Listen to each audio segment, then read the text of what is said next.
Okay, good morning, ladies and gentlemen, council. We're going to open a meeting. Darcy Scarson's going to sing "O Canada," and we're going to join in with him. I'm not going to sing "O Canada." Thank you, though. All right, then we're going to start with a short prayer. Father, thank you for all your many blessings here in the MD. Be with our staff today. Keep them safe. Give us wisdom today as we make decisions on behalf of the MD. In your name, Father, amen.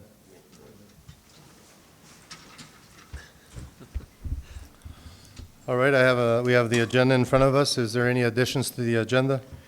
Yes, sir. Mr. Reeve, members of the council, administration is recommending that we need to add 9.5 infrastructure services, and under infrastructure services 9.5.1 vehicle purchase hydrovac truck.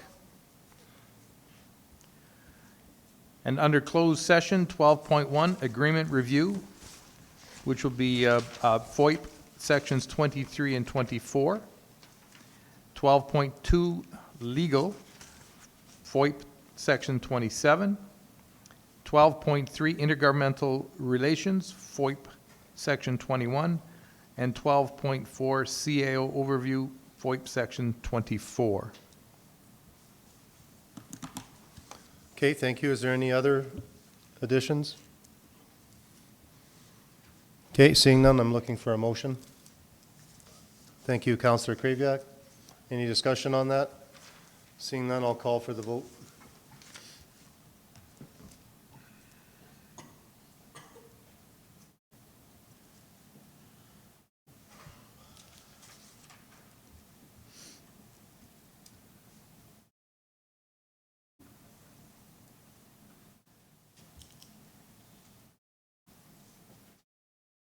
That's carried. Thank you. Looking for a motion on the regular meeting. Thank you, Councillor Swaggart. Any discussion on that? Seeing none, I'll call for the vote.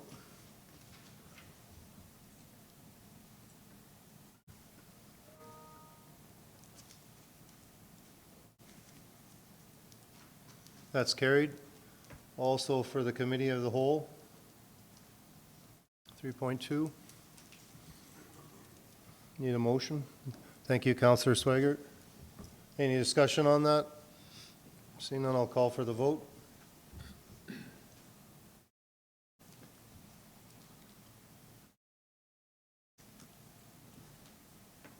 That's carried. 9:30. I think we'll go all the way to 9, new business. 9.1, notice of motion. 9.1.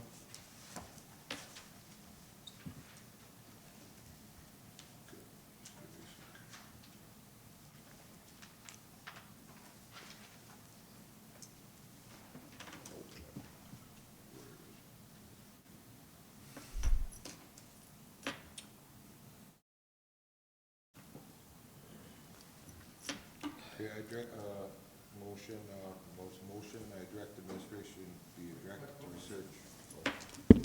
Sorry about that.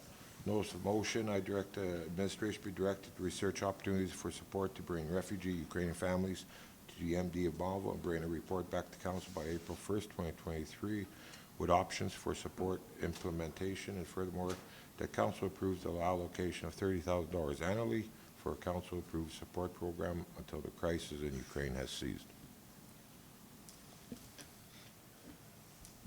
Okay.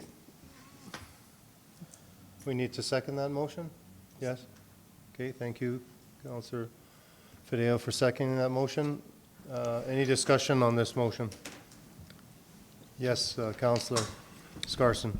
Yeah, I got a couple questions. So one, could administration not do a report and then we can decide on funding? Secondly, where did the $30,000, where did that number come from? And thirdly, where exactly is it going?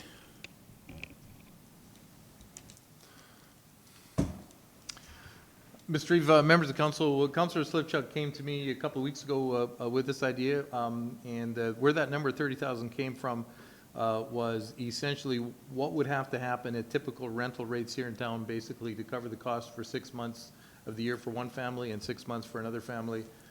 in terms of providing some housing. However, that being said, that money could be used in a variety of ways. It could be simple as cutting a check to the refugee of Ukraine charity that's been established in Edmonton, or it could be as complicated as actually bringing families into here as well. I think the idea that Councillor Slipchuk had indicated to me was there are businesses here in the oil patch that are looking for workers, and long-term economic development.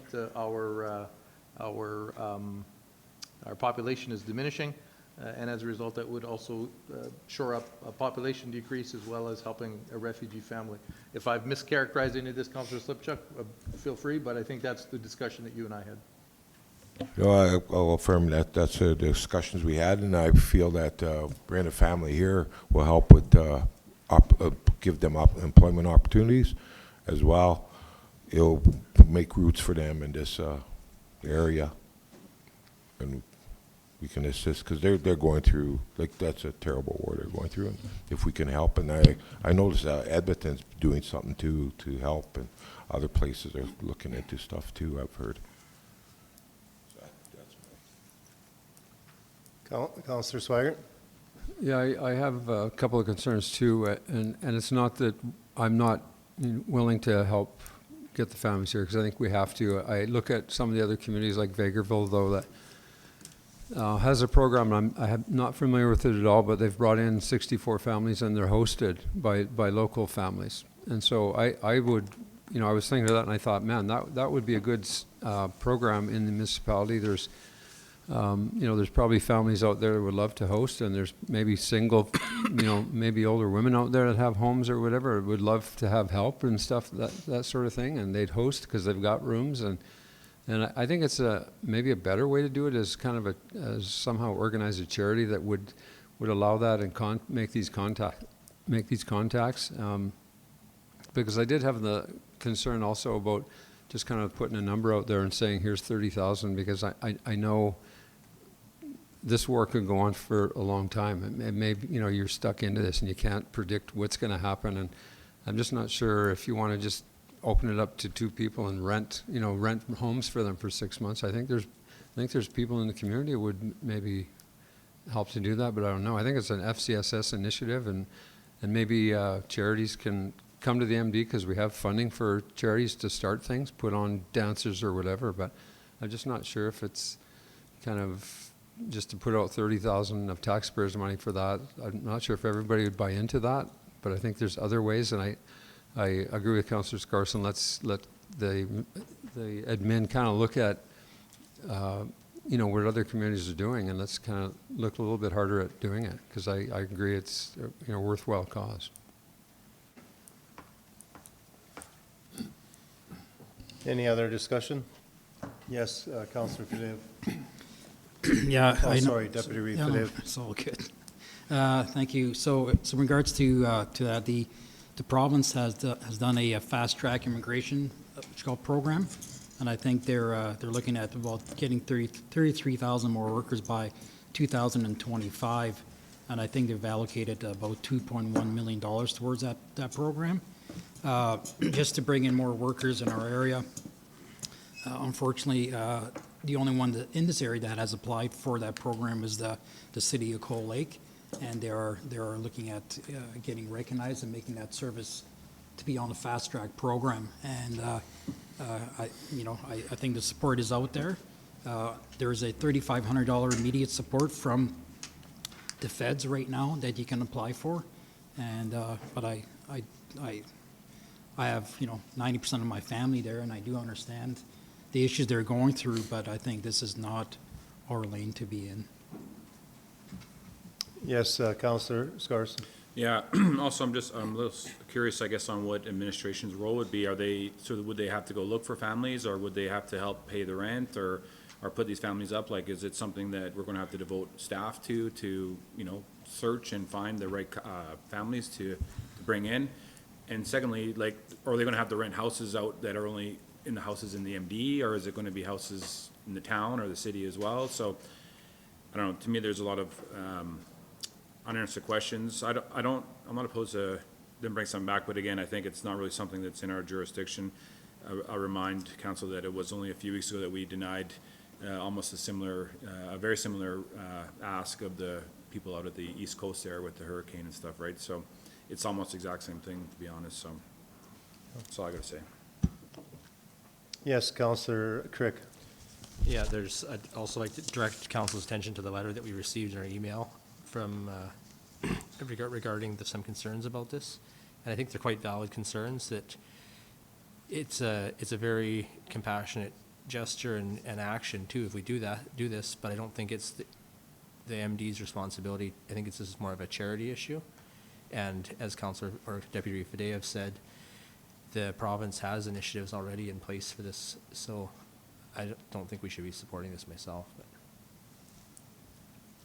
Yes, Councillor And Swager. again, I like the initiative, but there's not enough information, and I just, if the motion goes forward as it is, I probably would turn it down only because I'm not sure if we want to commit 30,000 a year, for how many years. I think, because I honestly don't quite know how we're going to use that money. But I would suggest, part of that motion said that admin would look further at, sort of what we could do if we can get FCSS involved or whatever, so that maybe we can get families come into this community. But I'm not sure how Vegreville does it. Maybe we can check with them first. So I'm not sure if Councillor Slipchuk wants to maybe remove the 30,000 just for now, but still direct admin to look further at it. Okay, yeah. Deputy Fadea. Yeah, in regards to the 60,000, that's, they're sponsored, so you have to sponsor somebody, and you basically sign a document saying that you will take care of any and all their needs, so they're not a burden to the province or the country.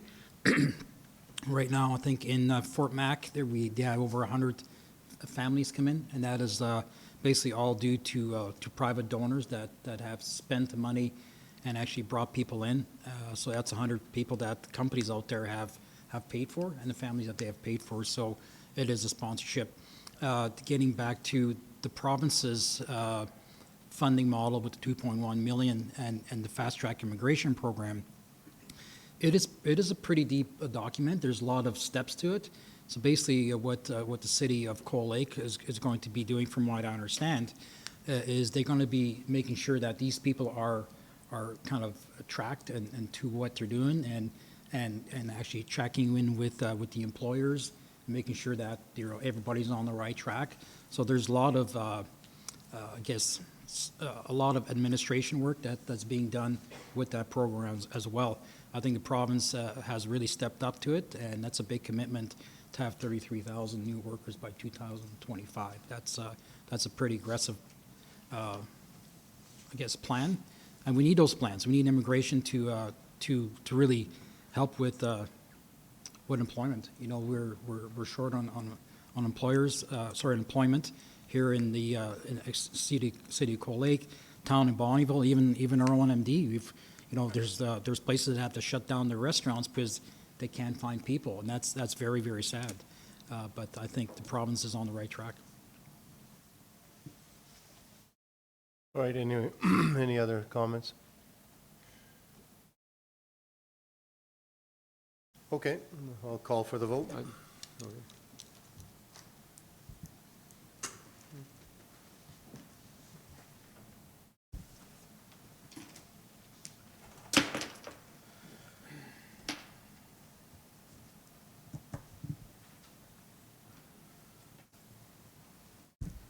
That's defeated. On to 9.2.1. What time is it? Okay, we're still good. Morning. Good morning, Mr. Reeve, members of council.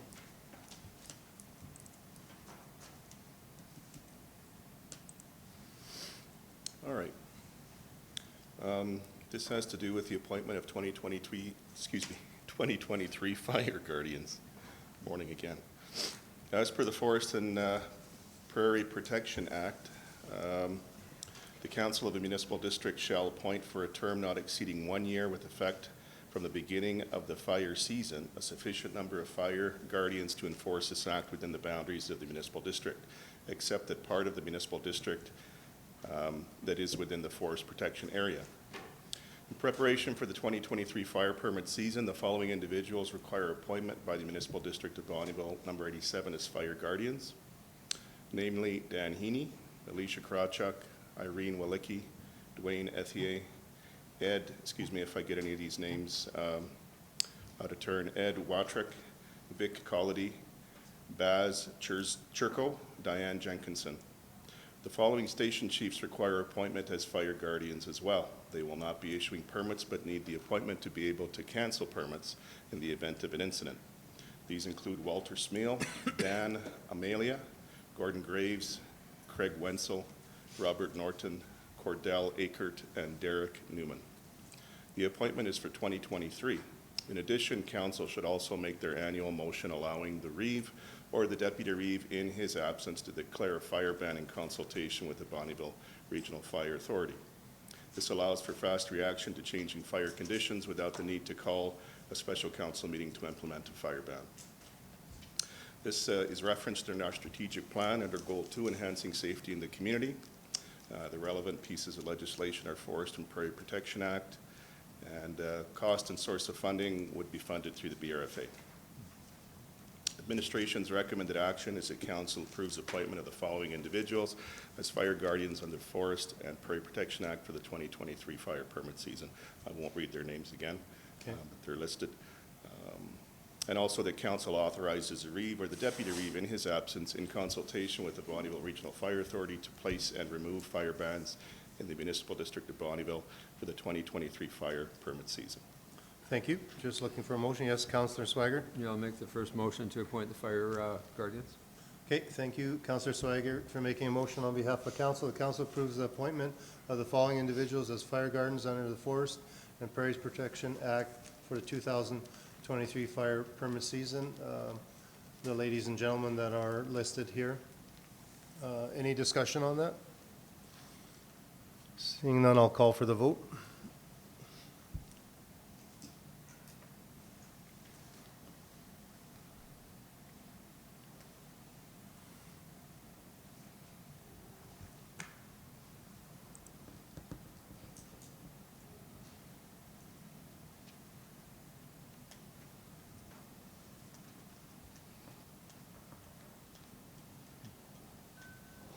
That's carried. Looking for another motion, gentlemen? Yeah, thank you, Councillor Kraviak, for making a motion on behalf of council. The council authorities the Reeve or the Deputy Reeve in his absence in the consultation with the Bonnyville Regional Fire Authority to place and remove fire bans in the MD Municipal District of Bonnyville for the 2023 permit season. Any discussion on this, gentlemen? I'll call for the vote then.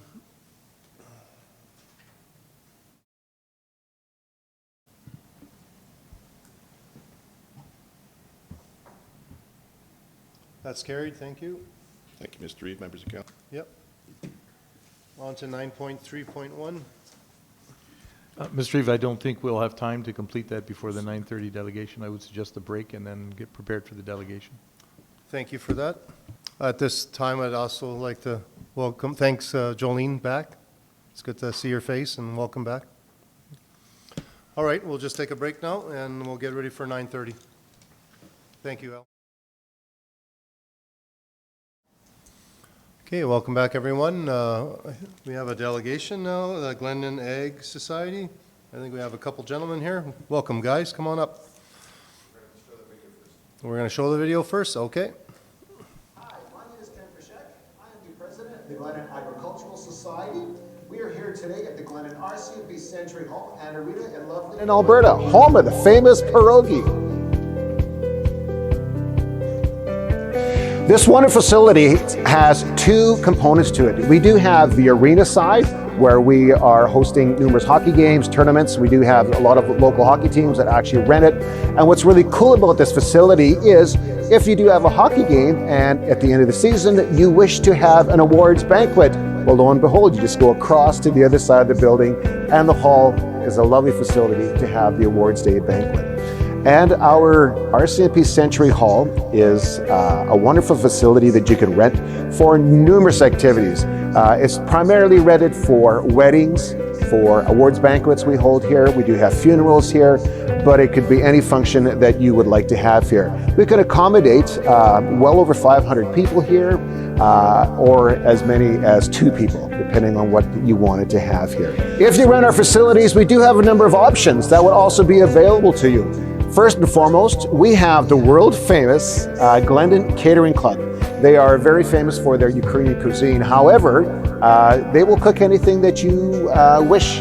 Contact the catering club, and later on you will get a contact information from them. However, if you have other caterers, you can bring your own caterer as well and use our facilities if you wish. We also have bar service available to you if you wish. If you want to bring your own bartenders, that's all good. However, if you wish to hire out bartenders, we do have a number of agencies that will be willing to supply manpower for you. We also, if you do have some sort of a fundraiser or anything, we do offer a ABM machine or an ATM machine that we can have on site that we would provide for you. We also have numerous benefits of renting our facility. We have tons of parking. We have parking here. We have 2 vehicles. We can park tons of vehicles in our parking lot. We also have a green space available to us, which is right across from the parking lot here, that's available for camping. We've had upwards of 30 campers in there at one time, and there was still lots of other room. So you can bring your camper, spend the weekend here, come to the hall, no one has to drive. It's a wonderful place to be. Of course, we're here in lovely downtown Glendon, Alberta. We have many facilities that you can take advantage while you are renting our facility. We do have a confectionery in town here that you can get gas. We do have the UFA bulk station that you can get fuel here. We do have a couple places that you can actually get a supper or dinner or lunch or whatever you want you can have down here. We're very close to numerous lakes. Minnie Lake is close by, you can camp. Moose Lake is close by, you can camp. We're about 30 minutes away from Bonnyville, Alberta. We're also about 35 minutes away from St. Paul, Alberta. And we're about an hour away from the lovely town of Cold Lake, now the city of Cold Lake.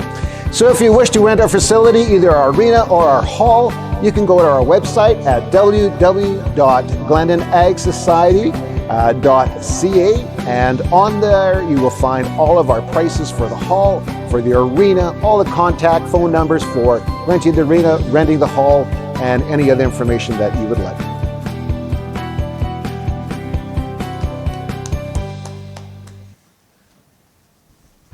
Mr. Reeve? Very nice video, Mr. Psik. Just disappointed that didn't have a picture of Reeve Kalinsky and myself flipping pancakes. Yes, actually, there are pictures of you guys flipping pancakes, and you have done for a number of years. So anyways, thank you for inviting us, the Glendon Ag Society, to present to you guys. We showed that video because that's a promotional video we're going to release soon. We wanted to share with you what our facility does with the community and the surrounding area. So we offer so many different things, and that building, that facility, is a very integral part of not only the village, but the community as well. And not just the community of Glendon, but even surrounding with the MD of Bonnyville and the town of Bonnyville. So I do have Mr. Gary Kissel here. He's going to help me present a little bit this morning. So we're here today, number one, to show you what our facility does and to show you where your hard-earned money and our hard-earned money goes to and where we've spent it in the past. And we're asking for your continued support in the future. To start off, I'd like to share with you our current budget that we have. Now, all of you guys have that information because we have submitted our grant application, so all of this is in there for next year, but I just want to share some highlights for you. Just our projected revenue and general operating next year, we're looking at about $260,000. Our projected, and those would come from kitchen rental, hall rental, memberships, grants, rink board advertising. Our projected revenue events, our Derby is the big one that we host. Monthly suppers, we are hoping, we have a vending machine, we have interest revenue, and we are hoping to do more of our monthly suppers. Some of our projected expenses in general, everything from bank charges to advertising to insurance to some of our honorariums to repairs. That's going to be coming in, we're estimating at about $346,000. And projected event expenses, the money that it costs us to run the Derby and our suppers and Farm Safety Day is going to be amounting to about $49,000. So next year, we're projecting over an $87,000 shortfall, and that's just to continue operating. So, and on top of that, we also have a loan that we pay back the village for upgrading our plant a number of years ago. So that's kind of our budget. That's what we're at. Now, in the end, like I said, we're projecting a deficit over $87,000. Now, we have enough in our reserves to run a deficit like this for maybe 3 years. After that, we're done. We would not be able to run the facility. So I would like to invite Mr. Gary Kissel now, just to share some points we would like you guys to ponder while you deliberate on our application. Good morning, everyone. Morning. Just a few points. I'm going to go point by point. 85% of the users of our hall and our ice surface especially is about our MD residents. 85% of the total users, 15% more or less from the village of Glendon. Our ice plant is so widely used that it needs constant upgrades and repairs. One of the long-range plans is to upgrade our condenser with newer technology, which will cost hundreds of thousands of dollars. The facility is used by a wide range of users from Glendon, the MD, Cahiwin, and Bonnyville. In fact, we are basically Bonnyville's third ice surface where we rent extensively to Bonnyville minor hockey. Our plant also provides service to the Glendon curling rink, which is becoming more of a thriving facility. The cost of utilities has skyrocketed, as everyone knows. COVID has basically cost us 2 years of revenue, which includes hall and ice surface, so that's where we need to make up some money in the future. We lost possibly $80,000 of revenue from the Derby and mud bogs during this time of no COVID. We didn't run the Derby for 2 years. On top of that, though, we still had the expenses to run the facility.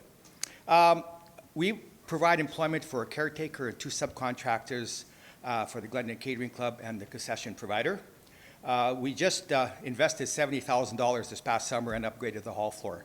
The original floor was done in 1972, and I had the pleasure at those times right after high school before I went to university, and I worked in that facility. So if you need a little history of where each boat went and how it was done, it was a lot of fun, and I go way back to those days. And we also have plans for upgrading our sound system and wall repairs, possibly some wainscoting, because the chairs and the tables are taking their toll on that. So anyway, these are important points to ponder, I guess, as you deliberate and hopefully help us out in the future. Mr. Pshek? So as you can see, our facility is used by huge numbers of people. Some of the things that have changed recently, too, is that with our hall rental, that's one of the things that we're struggling with is hall rental. Ice surface rental, we have no issues. We can rent the ice at any time. The hall, our rentals are down. It seemed after COVID, it really dropped. And that's for a number of things. One, we're going to have to look at maybe what we're charging. Number 2 is people just don't have the big parties like they have anymore. So that's what we're considering. What could we do to maybe make the facility more attractive to smaller crowds, right? Funerals, we used to have tons of funerals. People just don't have big funerals anymore. My dad was a big pillar of the community. We didn't even have a big funeral for him. It was just times have changed. But we are changing now to renting the hall for even more things like dryland training. That hall is used a lot by our hockey people who do the dryland training first and then come on to our ice surface. So we're shifting away a little bit from what that hall used to be used as. And that's part of the things that we're struggling with. But I think with some advertising and with some thinking out of the box, I think our hall rental will be increased a lot more in the future. So in closing, I believe all of you have been in our facility and can attest that 50-year-old building, that building's 50 years old, that the Glendon RCMP Hall has been very well maintained. You can never tell its age just by simply looking at it. We would not have been able to accomplish this without your support. We look forward to your continued support because, quite frankly, we couldn't survive without you. Thank you for your time, and we'd like to open the floor to any questions or comments you guys have. I think you just advertise your cooks there and you'd get, they've always had you can always count on one thing when you go to Glendon, you're going to eat very well, that's Yes. for sure. And that's one of the things, too, that we want people to know, too. In the past, it was a Glendon Catering Club. When you rented our facility, you had to take the Glendon Catering Club. That has changed now, where you can bring your own caterers. The Catering Club does charge a small fee. They request that you hire one of their ladies just to keep an eye on all their equipment, because they own all the equipment and all the utensils and everything, right? Yeah. So you could come in, use the stoves, use everything, and they would just have kind of a monitor, I guess you might say, right? Yeah, that's fair. But, and those are some misconceptions that people have that cost us some rentals in the past, because they thought, well, no, we want our own caterer, but that's changed. So we want to advertise more with that, right? So, Okay. and yes, the Glendon Catering Club, if you want them to cook anything, they'll cook anything.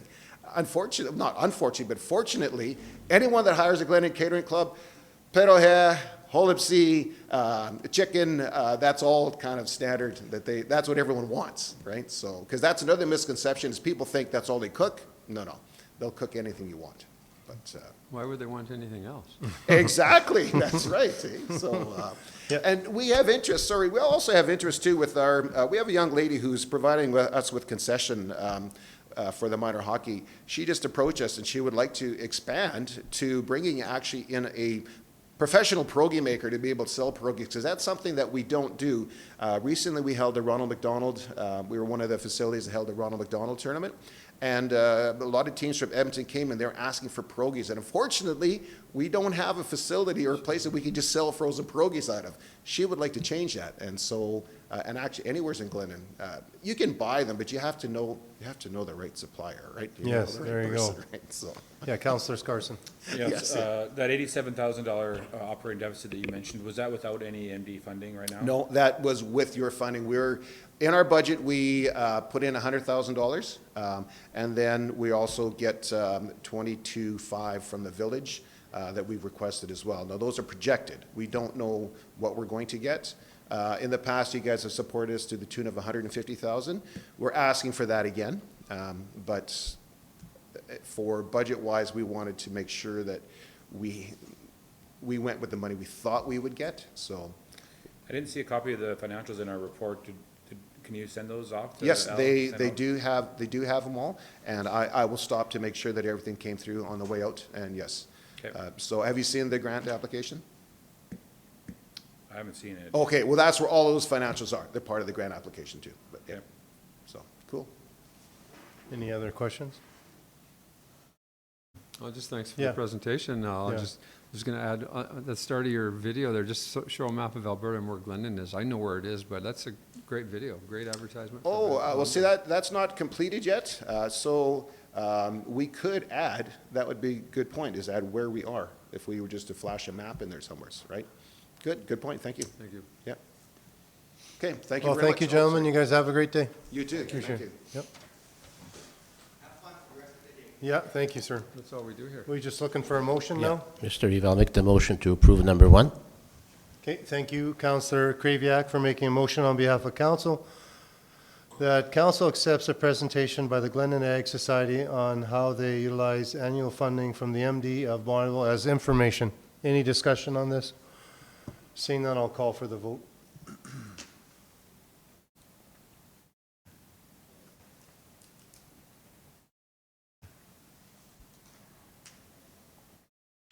That's carried. Okay, back to you. I think we have time for you now. Morning. Good morning. Sorry, if we could pull up Appendix A, and if I could borrow a mouse.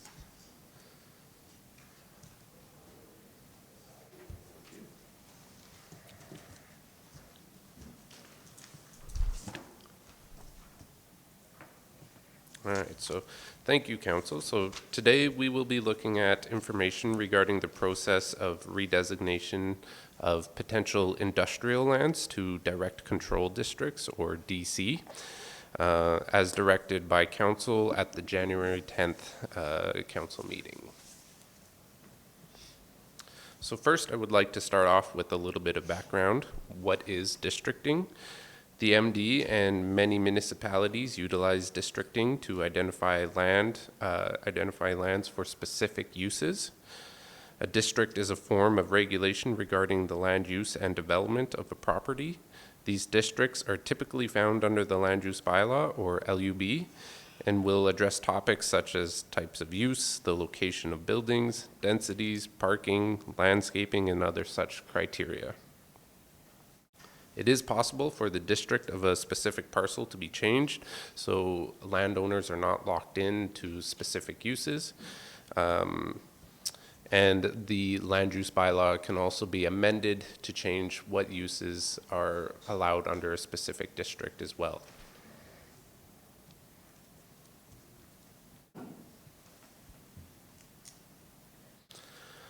So DC districts are a type of district in which council provides direct guidance or direction for the property. What is the purpose of a DC district? I think in order to understand that, we'll have to understand what a conventional district is. So a conventional district provides a degree of security for landowners and neighbors in that the uses and development standards are set out and are rather rigid. Of course, the land use bylaw, as I mentioned before, can always be changed. However, that can be expensive and time-consuming for developers. Whereas the DC district can be utilized to accommodate the changing conditions and specific circumstances for a parcel of land. It is much more fluid in that the uses and development standards are left open or more easily changed. So this provides a little bit more fluidity in terms of the context of the parcel. So if something is happening or there's specific concern that can't be addressed under a conventional district, council is more able to directly address that concern.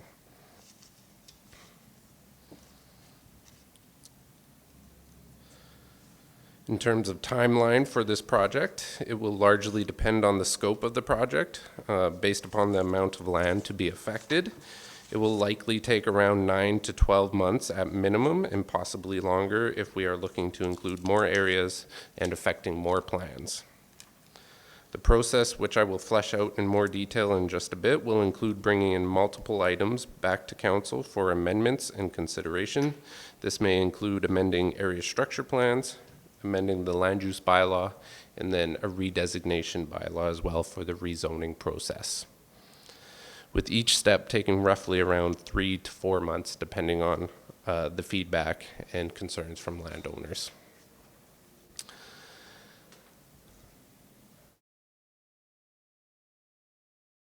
So the scope and scale of the project is largely determined by the amount of land decided upon by council to be redesignated. It will need to be determined whether the focus is upon parcels of a certain size, within a certain area, or any other such type criteria. Keep in mind that this may have an impact on the timeline of the project, as more plans and more land requires more time. If we are amending multiple area structure plans, that means we are going through the entire process for each area structure plan.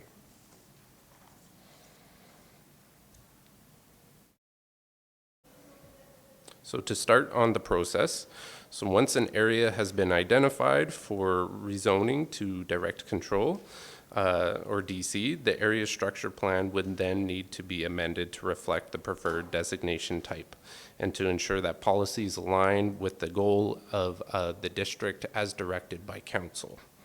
Additional information may be required at the ASP amendment stage, depending on the type of direct control method decided upon, which I will present a few options at the later slides.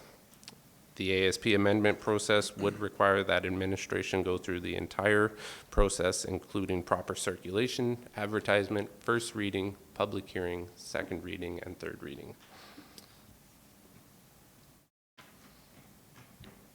So in addition to the ASPs being amended, the land use bylaw, or LUB, may also need to be amended. This could be done parallel to the ASP amendments in an attempt to save some time.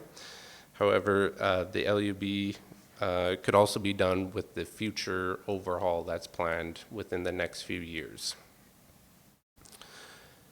This would require administration to go through the entire process of amendment as well, requiring for circulation, advertisement, first reading, public hearing, second and third as well.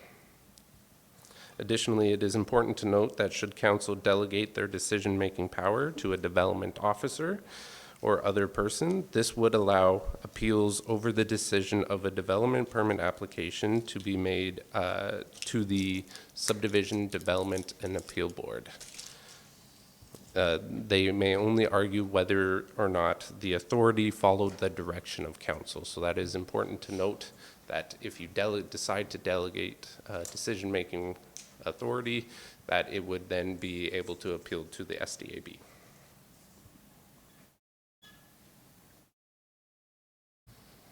So once the ASP and LUB have been properly amended to reflect the desired goals of council, we would then begin the process of rezoning or redesignation. This will require the full process of circulation and then going through first reading, public hearing, second and third as well. It would be best to have landowner participation and might be prudent for the MD of Bonnyville to do an initial rezoning of the determined lands so that the landowners do not have to pay for the initial rezoning. And anyone who does not wish to participate in this initial rezoning would then be required to pay if they decided to rezone after the fact. And then additionally, those landowners would have to be required to rezone to DC as reflected in the ASP. So it would change in the ASP, and then they would have to rezone to that in the future if they decided to rezone.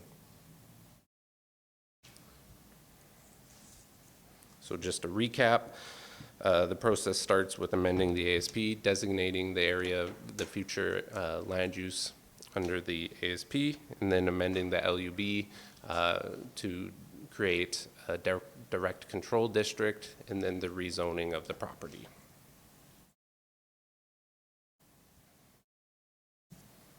So now we're moving on to the different types of direct control districts, or the pure DC districts, which might be the most common and the one that you are most familiar with.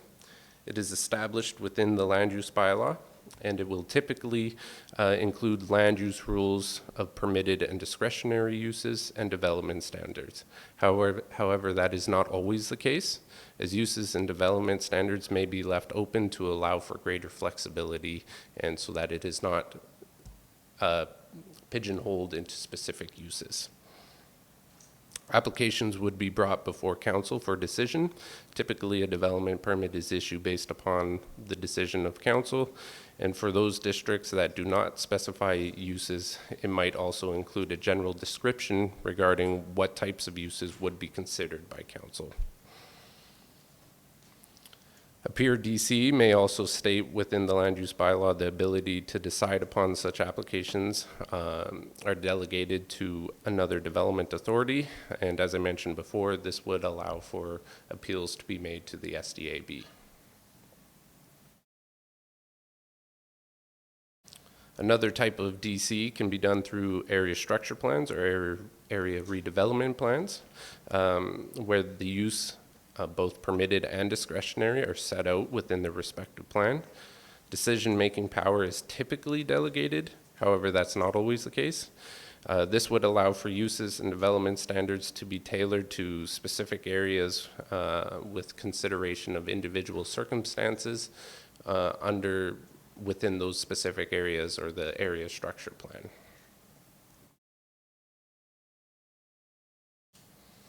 Another DC form is contract districting. It is a form of DC where developers would apply for rezoning, and prior to the rezoning being approved, they would disclose the proposed use, site characteristics, building form and dimensions, and other such criteria for their planned development on the property.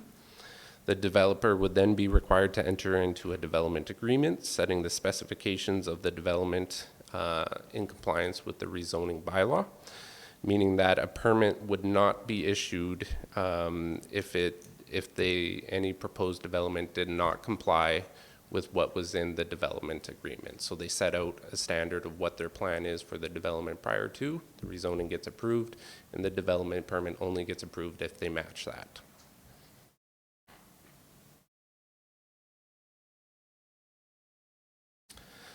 Another common form of DC is site-specific. So this form of DC involves developing a DC district within the land use bylaw for a specific parcel or an area. So the land use bylaw sets out uses and development standards specific to the site, accounting for local conditions. And this may be applied to an area or to individual parcels. However, this form of DC district cannot be applied beyond the specified areas or specified parcels, meaning that we would have to create a new site-specific DC within the LUB each time for each new application. There are more types of DC beyond what I've identified here, but I believe these to be the most practical, given the context of the project. So now we'll move on to some of the areas for consideration. So administration recommends that initial focus should be on hamlets with an existing area structure plan. So Lakori has lands currently designated for industrial use with existing development. So the change from rural industrial to DC should have minimal impact on the existing uses and on surrounding landowners. And finally, the ASP designates areas, as highlighted in this image here already, for industrial use. So the changeover from these areas that are shown in blue would have little to no impact, as they're already highlighted for industrial use, and they have, most of them have existing development.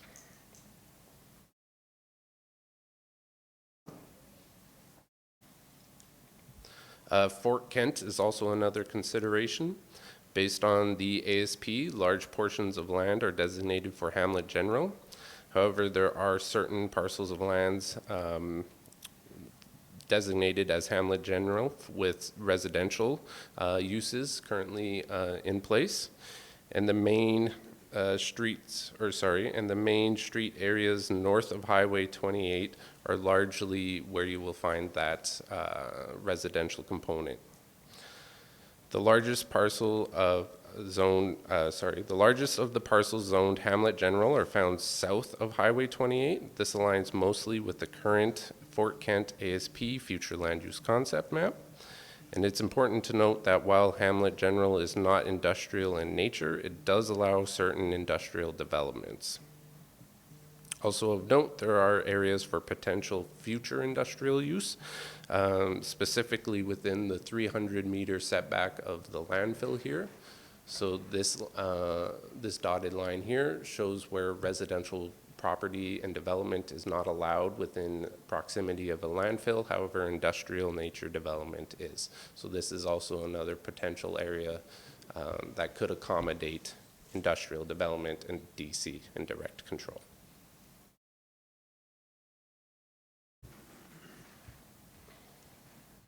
Moving on to Ardmore. Ardmore does not have any parcels currently zoned for industrial use. However, there is existing DC along Highway 28.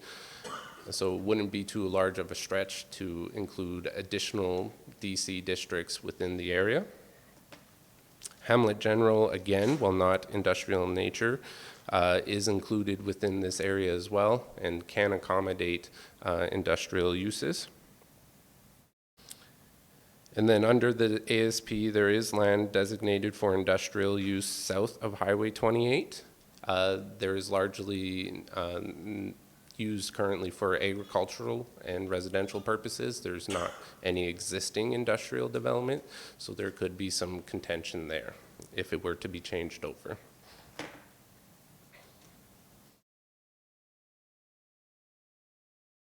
Moving on to Cherry Grove. So most of the Cherry Grove area is currently zoned as hamlet general or agricultural. There are no specifically industrial zone parcels. However, Under the recently updated ASP change, a large portion of land south of Highway 55 has been identified for future industrial use. So you can note that in the light blue here. This area here, again, is currently being used for agricultural and residential purposes. There is no existing industrial use. However, it wouldn't be too large of a stretch to change it over to DC from there. But again, it might have some conflict with landowners based on the fact that there is no existing industrial development. So additionally, I did look into, or administration did look into smaller cluster areas, which may also be, hold potential for redesignation. For example, Iron River currently has Hamlet General, which, similar to Fort Kent and the other areas discussed, can allow for industrial uses. However, they may be so small that no industrial developers are looking to locate within those areas. And if they do, they present little to no impact on their surroundings. Other existing industrial areas that have current area structure plans, such as the Aurora Borealis Estates ASP, were also considered. Certain areas would fit the criteria, specifically Aurora Borealis Estates, due to its proximity to the airport and the need for direct control in that area. However, other general industrial area structure plans do not really fit the criteria, as it may be more attractive for developers to come into the area knowing what sort of development is allowed and what would be within proximity to them and what services can be made available to them. It also provides a little bit more context and a little bit more security in the process of acquiring that development permit. So it's best to avoid areas that are strictly industrial, and that's why you'll note that the hamlets were brought up, because there's a general mixed use.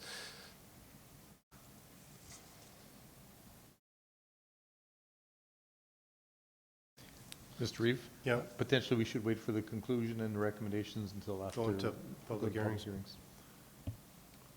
I guess we're going to shut you down again and go into public hearings. For sure. Thank you. That's twice in one day. Apologize. I'll leave it there.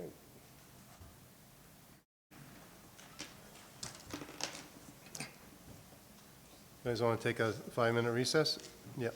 Wait for Mike.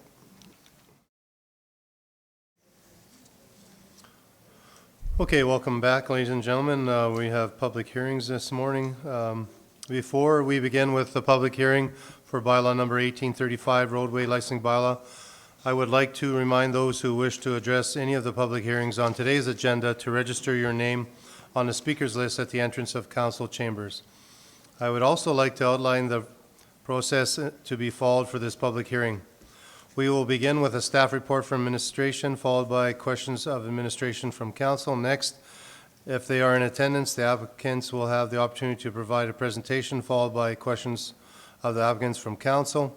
We will then call upon members of the public who wish to speak in support of the application, followed by those who wish to speak in opposition of the application. Council may ask questions of the public presenter during this time only. The applicant will then be provided with the opportunity to rebut anything that they have heard or read in the opposition of their application, followed by the questions of the applicant from council only on information provided during the rebuttal. Finally, we will entertain any final questions of administration from council before closing the public hearing. May I have a motion to go into public hearing? Councillor Crick, thank you. Any discussion? I'll call for the vote.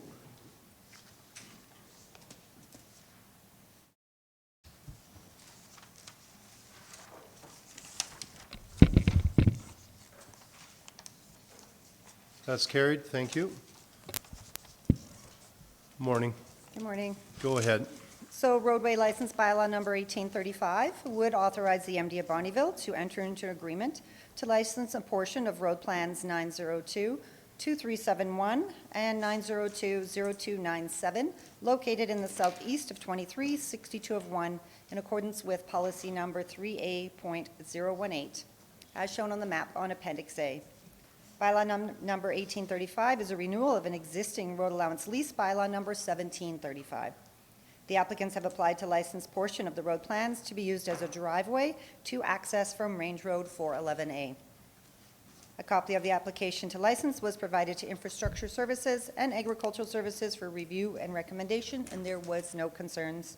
Council did give first reading to bylaw number 1835 on January 24th of 2023. Thank you. Any questions? Seeing none. Any applicant presentation, is anyone? No. I'd also like to announce that there's been no written submissions that were received for bylaw number 1835.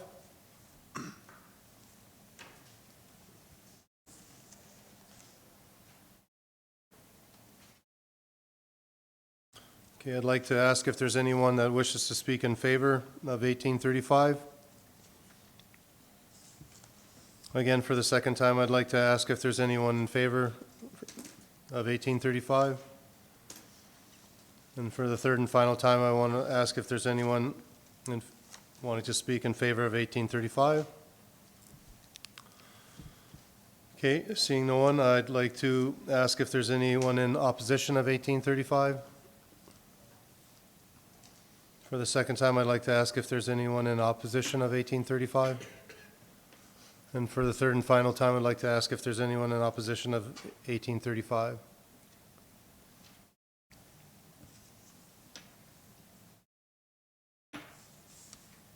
Okay, seeing none, is there any final questions of anybody? And I need a motion to close the public hearing. Yes, Deputy Reeve-Fadeev.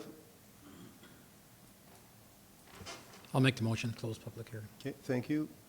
Deputy Reeve-Fadeev for making a motion on behalf of council that public hearing is closed at 10:12 a.m. Any discussion? Seeing none, I'll call for the vote.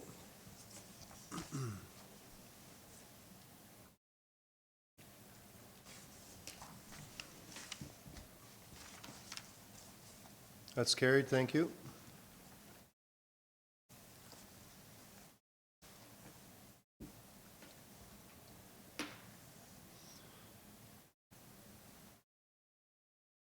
Okay, before we begin with public hearing for bylaw number 1836, roadway licensing bylaw, I'd like to remind those who wish to address any of the public hearings on today's agenda to register your name on the speakers list at the entrance of council chambers.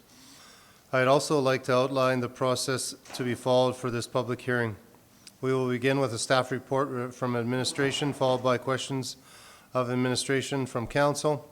Next, if there are in attendance, the applicant will have an opportunity to provide a presentation, followed by questions of the applicant from council. We will then call upon members of the public who wish to speak in support of the application, followed by those who wish to speak in opposition of the application. Council may ask questions of the public presenter during this time only. The applicant will then be provided an opportunity to rebut anything that they have heard or read in the opposition of their application, followed by the questions of the applicant from council, only on information provided during the rebuttal. Finally, we will enter any final questions of administration from council before closing the public hearing.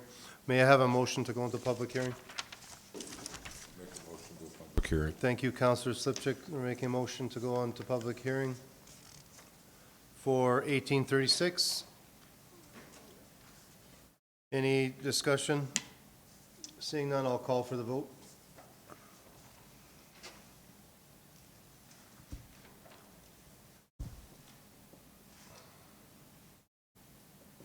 That's carried. Good morning again. Good morning. So roadway license bylaw number 1836 would authorize the MD of Bonnyville to enter into agreement to license the road allowance east of the southeast of 10, 62 of 1, in accordance with policy 3A.018, as shown on the map in Appendix A. Bylaw number 1836 is a renewal of an existing road allowance lease bylaw number 1732. The applicants have applied to license the road allowance for agricultural purposes and grazing of cattle across the southeast of 10 and southwest of 11, 62 of 1. Council did give first reading to bylaw number 1836 on January 24th, 2023. Thank you. Any questions? We have an applicant. Any applicants here today? No? Also like to announce that we have no written submissions received for bylaw 1836. Also want to ask if there's anyone that wishes to speak in favor of 1836. Secondly, I'd like to ask if anyone wishes to speak in favor of 1836. And for the third and final time, I want to ask if there's anyone that wishes to speak in favor of 1836. Okay, seeing none, I'd like to ask at this time if there's anyone in opposition of 1836. Again, for the second time, I'd like to ask if there's anyone in opposition of 1836. And for the third and final time, I'd like to ask if there's anyone in opposition of 1836. Okay, seeing none, is there any final questions? Seeing none, I need a motion to close public hearing. Thank you, Deputy Reeve Fideev, for closing the public hearing at 10:16 a.m. Any discussion on this? Seeing none, I'll call for the vote.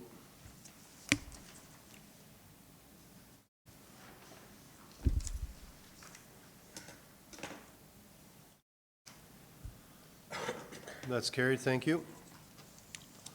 Before we begin with the public hearing for bylaw 1837 roadway license bylaw, I would like to remind those who wish to address any of the public hearings on today's agenda to register your name on the speakers list at the entrance of council chambers. I would also like to outline the process to be followed for this public hearing. We will begin with staff report from administration, followed by questions of administration from council. Next, if they are in attendance, the applicant will have the opportunity to provide a presentation, followed by questions of the applicant from council. We will then call upon members of the public who wish to speak in support of the application, followed by those who wish to speak in opposition of the application. Council may ask questions of the public presenter during this time only. The applicant will then be provided an opportunity to rebut anything that they have heard or read in the opposition of their application, followed by the questions of the applicant from council, only on information provided during the rebuttal. Finally, we'll entertain any final questions of administration from council before closing the public hearing. May I have a motion to go into public hearing? Thank you, Councillor Kraviak.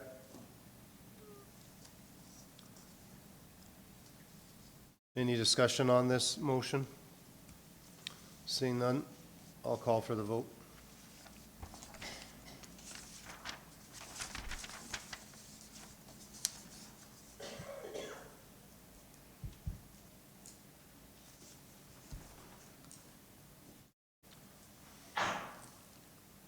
That's carried. Thank you. Go ahead, Lisa.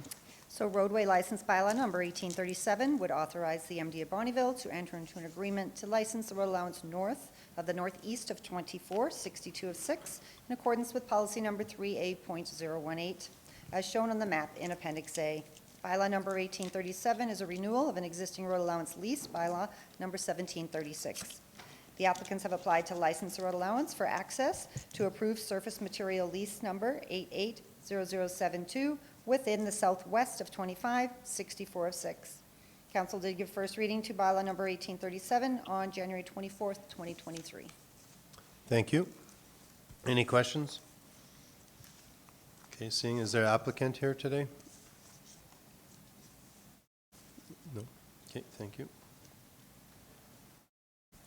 All right, I'd like to also announce that there had been no written submissions received for bylaw number 1837, and at this time, I'd like to ask if there's anyone here that wishes to speak in favor of 1837. And for the second time, I'd like to ask if there's anyone who wishes to speak in favor of 1837. And for the third and final time, I'd like to ask if there's anyone that wishes to speak in favor of 1837. Okay, seeing no one, I'd like to, at this time, ask if there's anyone in opposition of 1837.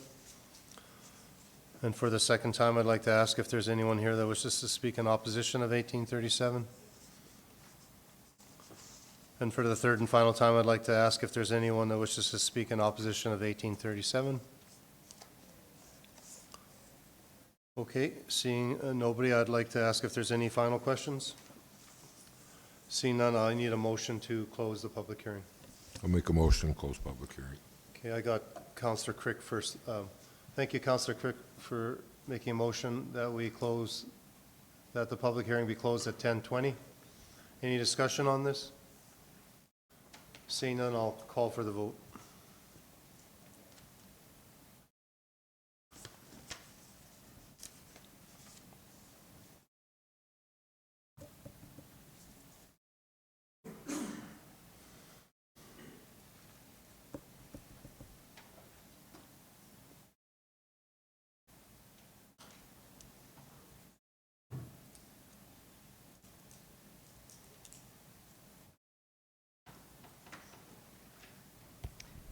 Mr. Eve, I apologize. There was a small glitch in the window closed without displaying, but the result was carried.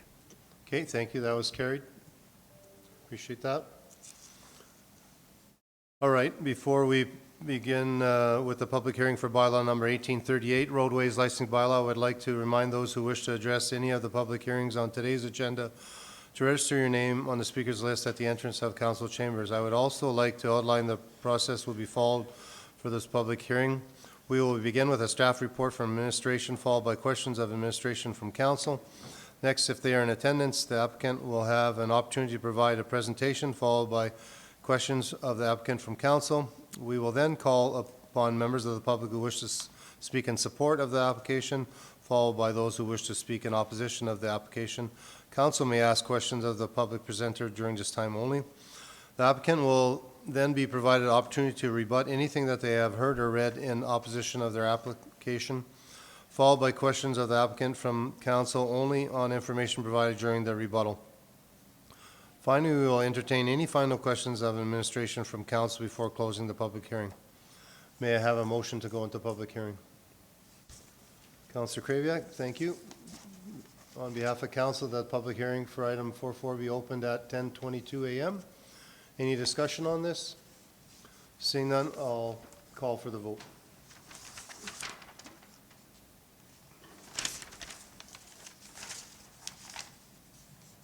That's carried. Thank you.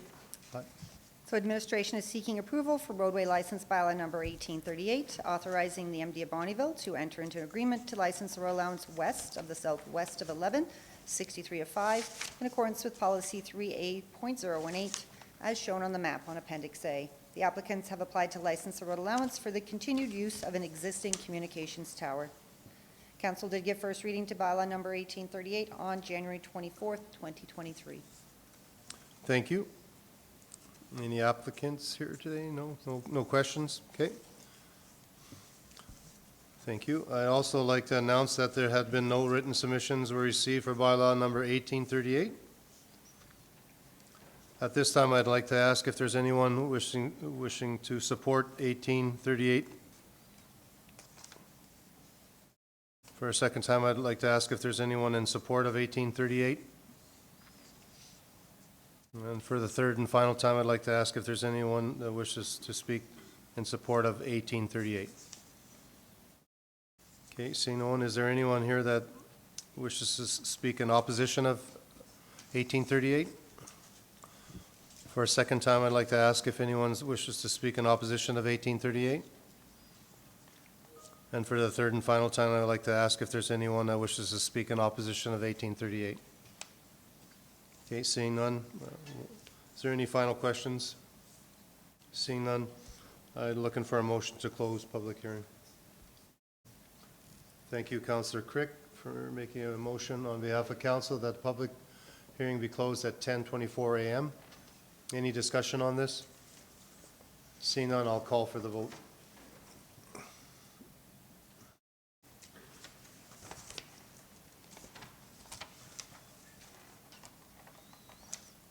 That's carried. Thank you. Before we begin with public hearing bylaw number 1839, roadway licensing bylaw, I would like to remind those who wish to address any of the public hearings on today's agenda to register your name on the speakers list at the entrance of the council chambers. I would also like to outline the process to be followed for this public hearing. We will begin with a staff report from administration, followed by questions of administration from council. Next, if they are in attendance, the applicant will have an opportunity to provide a presentation, followed by questions of the applicant from council. We will then call upon members of the public who wish to speak in support of the application, followed by those who wish to speak in opposition of the application. Council may ask questions of the public presenter during this time only. The applicant will then be provided with the opportunity to rebut anything that they have heard or read in the opposition of their application, followed by the questions of the applicant from council only on information provided during the rebuttal. Finally, we will entertain any final questions of administration from council before closing the public hearing. May I have a motion to go into public hearing? Thank you, Deputy Reeve Fadeev, for making a motion on behalf of council that public hearing for item 4.5 be open at 10:25 a.m. Is there any discussion? Seeing none, I'll call for the vote.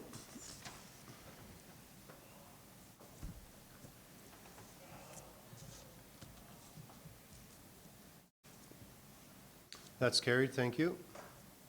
So roadway license bylaw number 1839 would authorize the MD of Bonnyville to enter into an agreement to license the road allowance east of the northeast of 32-6101 in accordance with policy number 3A.018, as shown on the map on Appendix A.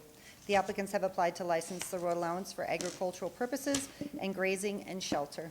A copy of the application to license was provided to Infrastructure Services and Agricultural Services for review and recommendation, and there were no concerns. Council did give first reading to bylaw number 1839 on January 24th, 2023. Thank you. Any questions for administration? Is there any presentation from the applicant? Yes, no? All right, I'd like to announce at this time that there has been no written submissions were received for bylaw 1839. And at this time, I'd like to ask if there's anyone that wishes to speak in support of 1839.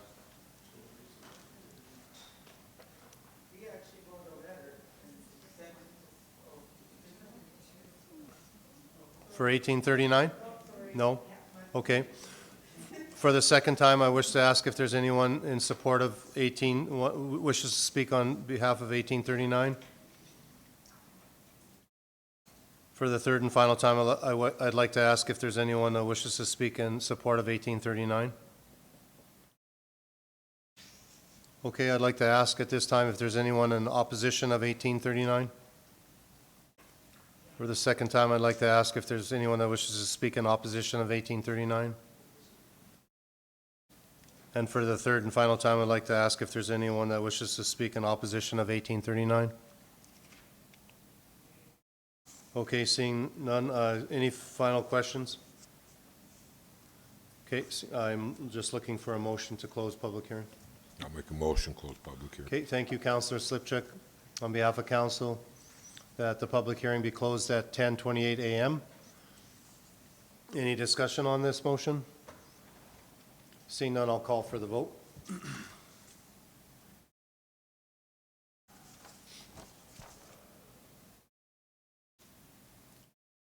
That's carried. Okay, before we begin with the public hearing for bylaw number 1832, MD and Coal Lake Intermunicipal Development Bylaw, Development Plan Bylaw, I'd like to remind those who wish to address any of the public hearings on today's agenda to register your name on the speaker's list at the entrance of council chambers. I'd also like to outline the process to be followed for this public hearing. We will begin with a staff report from administration, followed by questions of administration from council. We will then call upon members of the public who wish to speak in support of the application, followed by those who wish to speak in opposition of the application. Council may ask questions of the public presenters during this time only. Lastly, administration, as the applicant, will then be provided with opportunity to rebut anything that they have heard or read in opposition of their application, and we will entertain any final questions of administration from council before closing the public hearing. May I have a motion to go into public hearing? Yes, thank you. Deputy Reeve Fadeev, for making a motion on behalf of council that the public hearing for item 4.6 be open at 10:29. Any discussion on this? Seeing none, I'll call for the vote.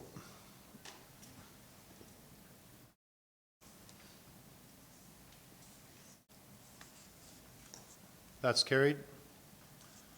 Administration presentation, please.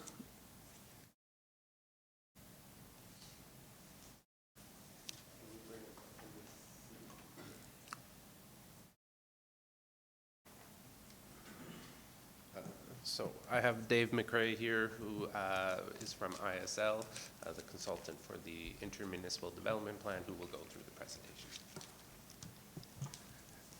Good morning, Mr. Chairman, members of council. I'm here to provide some background on the Cold Lake Intermunicipal Development Plan project. So I will carry on here.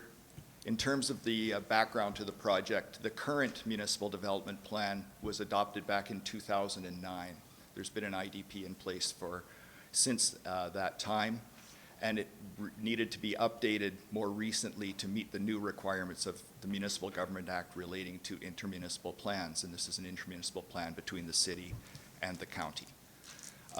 We wanted to review and update existing and future land uses.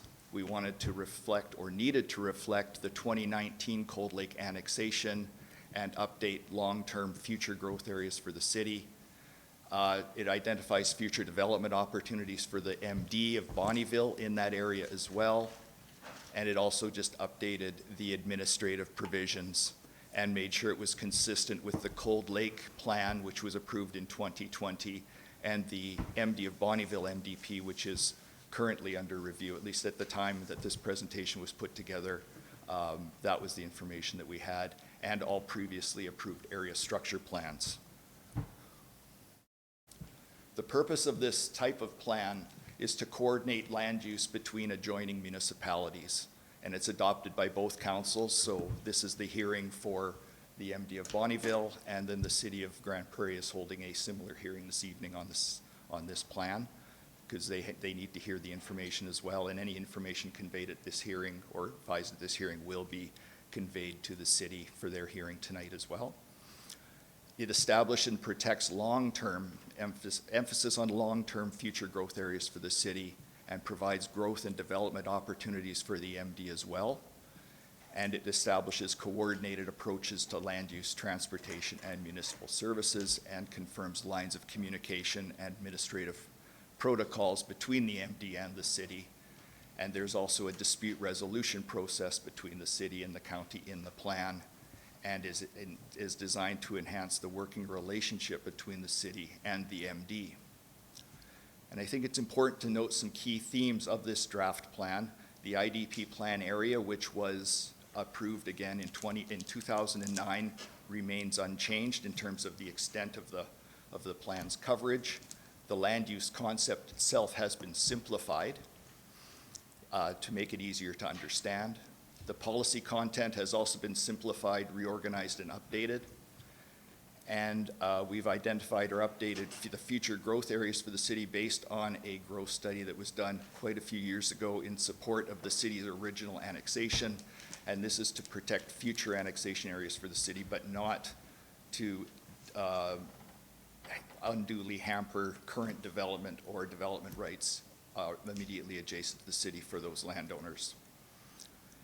And it outlines how future annexations are to be based only on demonstrated growth need, evidence-based analysis, and the long-term strategic needs of the city.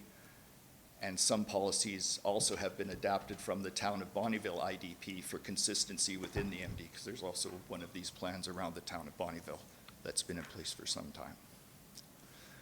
So what this is showing is this sort of gray area is the current building or the current boundary of the city of Cold Lake, and the outlined areas are the areas within the IDP area. And this is the land use concept. So what this is showing is these lands here, north of this country residential area, are identified as potential long-term growth areas for the city.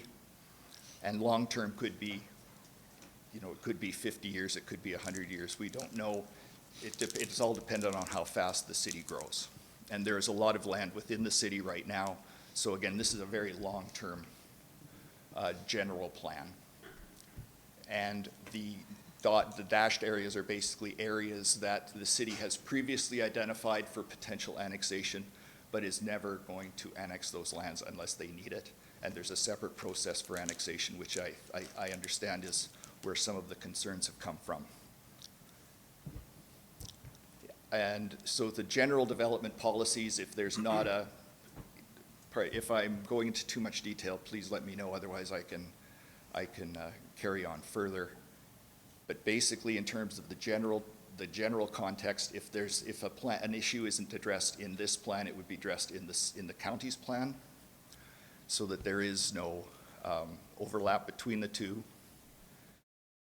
These future growth areas that we've identified are, as I say, lands identified for future annexation by the city. Potentially, there is currently an annexation being negotiated at the north end, but that is separate from this process or dovetailed into this process. The IDP protects these future growth areas from incompatible development, and some subdivision and development land is continuing to be allowed in advance of annexation without impacting the ability of the city to grow, nor to prevent people from just carrying on and doing what they intend or propose to do. This is not imposing limitations on terms of what people can do with their land outside of where those future growth areas are identified. And there's nothing in the plan that talks about that the land is going to be annexed soon. There's no intention or no desire by the city to annex land in the near future, other than with the current landowner request. Countryside estates and other country residential subdivisions that are right adjacent to the city are not affected by this plan, in short. New country residential subdivisions are going to maybe considered if there is more detailed planning done that proves about servicing and those kind of matters. And country residential subdivision outside of these immediate areas are following the municipal district's own policies, which are currently, again, under review. The plan's recommending that land use be efficient and in cluster form for future efficiency and minimizing the fragmentation of land. But again, we're not talking about impeding land rights in areas that aren't immediately adjacent to the city.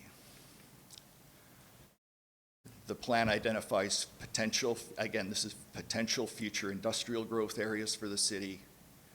It also talks about, pardon me, I won't skip over this, the industrial development areas, and I'm going to go back, are identified ultimately in this area, and also this area here, which is currently in the Highway 55 area structure plan for the city, or for the county, pardon me.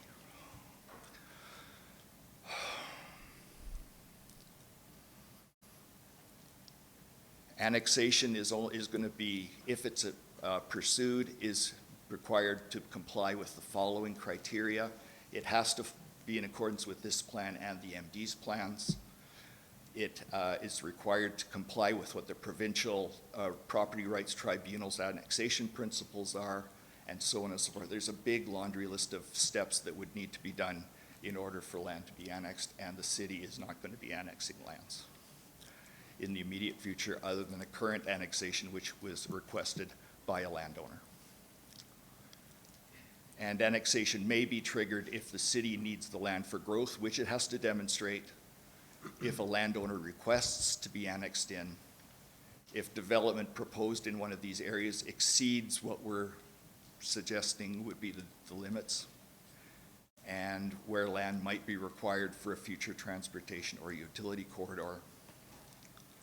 And also, it's important to note this plan has to be looked at according to provincial legislation every 5 years, so it can be changed. It can be changed now, it can be changed in 5 years, it can be changed as a result of input received from this hearing, if required. And it simplifies the administration. Essentially, what the purpose of this exercise is to simplify a plan that's been in place since 2009 and make it easier to understand and easier to, it makes people, makes it easier for people to understand what exactly is being proposed or may be proposed.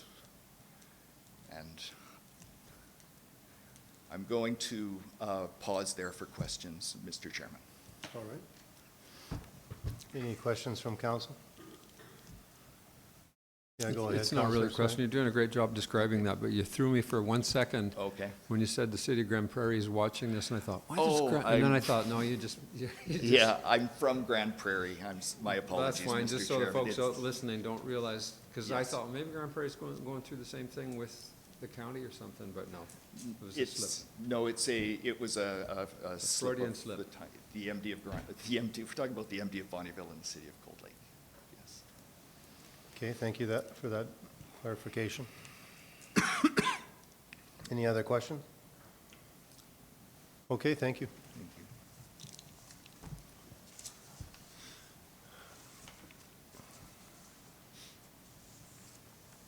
I'd like to announce at this time that 3 written submissions were received after the meeting's agenda was published, and that we will be recessing for the meeting for, how much time do you think we need for these? It's at your discretion, Mr. Reeve. 15, 20, or The 3 written submissions you have them there, obviously? are here. They range from 1 page to a few pages, so what you think would be appropriate to review those? I think 20 minutes would be efficient then. All right, we're going to break for 20 minutes to give us time to take a look at these, and then we'll reconvene in 20 minutes, so.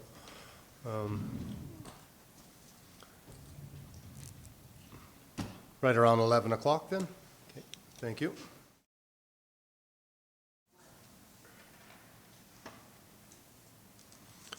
All right, welcome back, ladies and gentlemen. I'd like to announce at this time that the meeting has been reconvened and that the late submissions will be added to the public agenda package following today's meeting.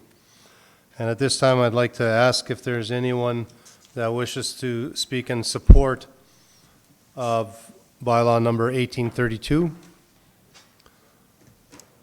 For the second time, I'd like to ask if there's anyone that wishes to speak in support of 1832. And for the third and final time, I'd like to ask if there's anyone that wishes to speak in support of 1832. Okay, seeing at this time, I'd like to ask at this time if there's anyone that wishes to speak in opposition, and I'm sure there is. And I have a list here, and I'll just go on the order that you guys have written down. I have Mr. Rex Benoit. Would you like to come up, sir? And your wife, or who? You'll have 5 minutes to present. Okay. Okay, I own a quarter section just south of the town limits of Cold Lake. It's northwest 2362, 2 west of the 4th. When I subdivided that land, there was no landfill buffer zone covering that area, and so it would have been a saleable property. Now, with the landfill buffer zone covering and including my property, I think that it will be probably damaged seriously as when it comes to trying to sell it. In fact, maybe totally unsaleable. However, I would like to ask, what is a landfill buffer zone? I didn't realize we weren't going to be able to ask questions before we had to give our, our complaints. Yeah, I get, it's a public hearing. You speak what you, and then if we have questions, we ask you. But at this time, we won't be asking questions back and forth. Well, okay, basically the fact that the landfill buffer zone will greatly damage the value of my 52 acreages that I subdivided for sale at a fairly high expense. Well, okay, and then the next one is. It's gonna be a house, will not affect my house. The other thing is, I can't tell if my house itself is in the landfill buffer zone. It's not clear enough laid out, but it sounds like it will be if that's 300 meters into my quarter section, whether that's from the middle of the road or where that 300 meters is measured from. It probably is. So does that mean I can't develop in my yard anymore? I can't do anything there, or what? You know, Yeah, again, how can I intelligently ask questions if I can't find out what these things really are? I think after the public hearing, we could get someone to ask, you could ask some questions to someone, but this is just a public hearing right now. Okay, well, I guess I've just got to say that those are the reasons that I'm opposed to it, and then, yeah,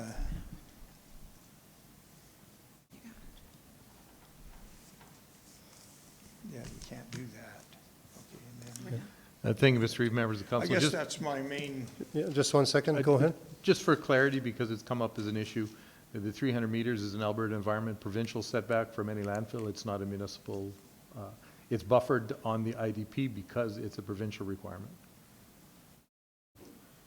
Yeah, it's not our requirement, sir. It's from the provincial government. It's not, we're not the ones that, I don't know if we're supposed to be answering questions, but we could, after the public hearing, we could talk to you, sir, about Yeah. that. well, okay, well, Is that okay? yeah, thank you. Okay, thank you, sir.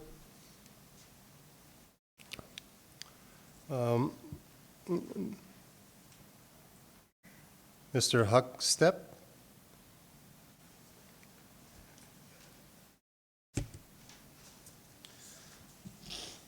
In light of what I've just heard, perhaps this is not the correct form either for mine. It's more of a question as to my property borders right on the city limits at this time on Highway 55 in what's considered to be now a future growth area. And so my current concern again is more of a question of what exactly does that mean for future growth? It was unclear in the document for me. Okay. You know, is it, if it's potentially annexed, then obviously it's over to the city is what they're gonna do it. It's now zoned as country residential. So I understand that it's probably gonna stay that way or should stay that way for the foreseeable future. And I'm still in the MD and it should stay that way pending any future annexations. But as far as future development goes, does that mean the rest of that quarter section is gonna turn into a country residential? I only own 3 acres of that entire quarter section. That's really what I'm looking for. If it's after the fact, here to ask somebody to get more clarification on that document. Okay, thank you, sir. Thank you. Mr. Erlacher?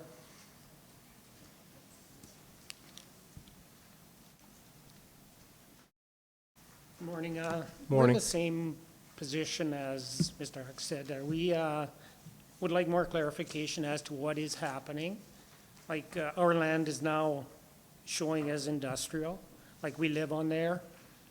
If we sell, I know it still stays as farmland because we are still in the MD, but future, who knows what happens. So I guess this isn't a place to be asking, like we sent in a lot of other stuff with pictures and that, which really doesn't affect the IDP, but I would like to discuss that at a different time. Yes. With our drainage and stuff because of development around us. Yes. So that is some things I would like to discuss, but the IDP, at this time, I don't think it really affects us. I agree with you. Okay, But, thanks for your time. Yeah, you're welcome. Thank you. Mrs. Erlacher? She's okay, you together? Patry? Rick? Patry? Is that correct? Patry. Okay, thank you. Is there any way we could put the map back up here? I'm sure if you give us a couple seconds, yeah. I'll kick myself out after my 5 minutes. It's okay. We usually go a little bit longer than 5 minutes if you choose to. Which one do you want, sir? Scroll down a bit more on that one. The one that has the colors that show the, There? right there. Okay. So neither opposing or going for it. I'm a new landowner in there, and I own a portion of Northwest 10, which is, there's a way to show it. But if you look at the bottom, where the purple is zoned as, proposed to be zoned as agriculture, or industrial. The bottom of the middle of the map? Yeah. Okay. Right, those three right there. So Yes. I'm just north of that. Yep. Nowhere did I see what criteria was used to determine what was going to be potential industrial or country residential. Like, how was that determined is one of my questions. Mainly for the fact that what's in purple there is muskeg and farmland. So how was it determined this was going to be new industrial area? Again, it's I a know it's a yeah, question. yeah. Kind of echoing what some of the other folks are saying. Sorry. It's the unknowns. Yes. Like, there was no information. All of a sudden, this was presented that this is what this is going to be. And knowing that area, it's recreational. There's some farmland, but it's a lot of swamp, muskeg, kind of impassable land. So how was that determined? I would like some clarification on that, for one. Plus also the fact that if it does go industrial, like, that's a nice area. It's great farmland, and now we're going to have more industrial in an area where we'd rather not see it. Okay. So how can we get that information? How can we know, like, how did they determine that this was going to be industrial, this was going to be country residential? Like I said to the other folks, maybe after the public hearing, maybe I can get somebody that wants to, Yeah, because plan, like going through the plans and a stuff, public I hearing see. is, sorry, it's just for you to state what you want to say. Yeah, And I understand that. Okay.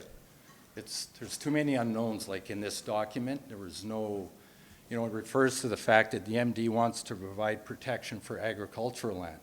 Well, look, right there is 6 or 7 quarters of prime agricultural land. But they want to provide protection for it. Thanks for your time. Okay, thank you, sir.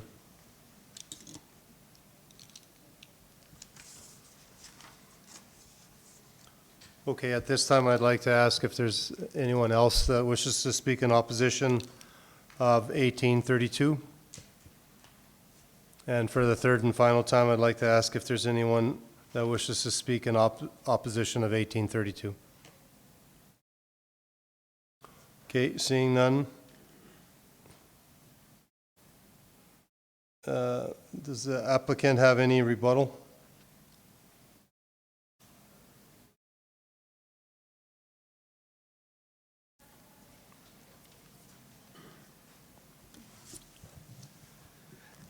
Mr. Chairman, not a rebuttal per se, just a clarification, and we can certainly meet with the landowners to clarify some of the concerns that have been raised.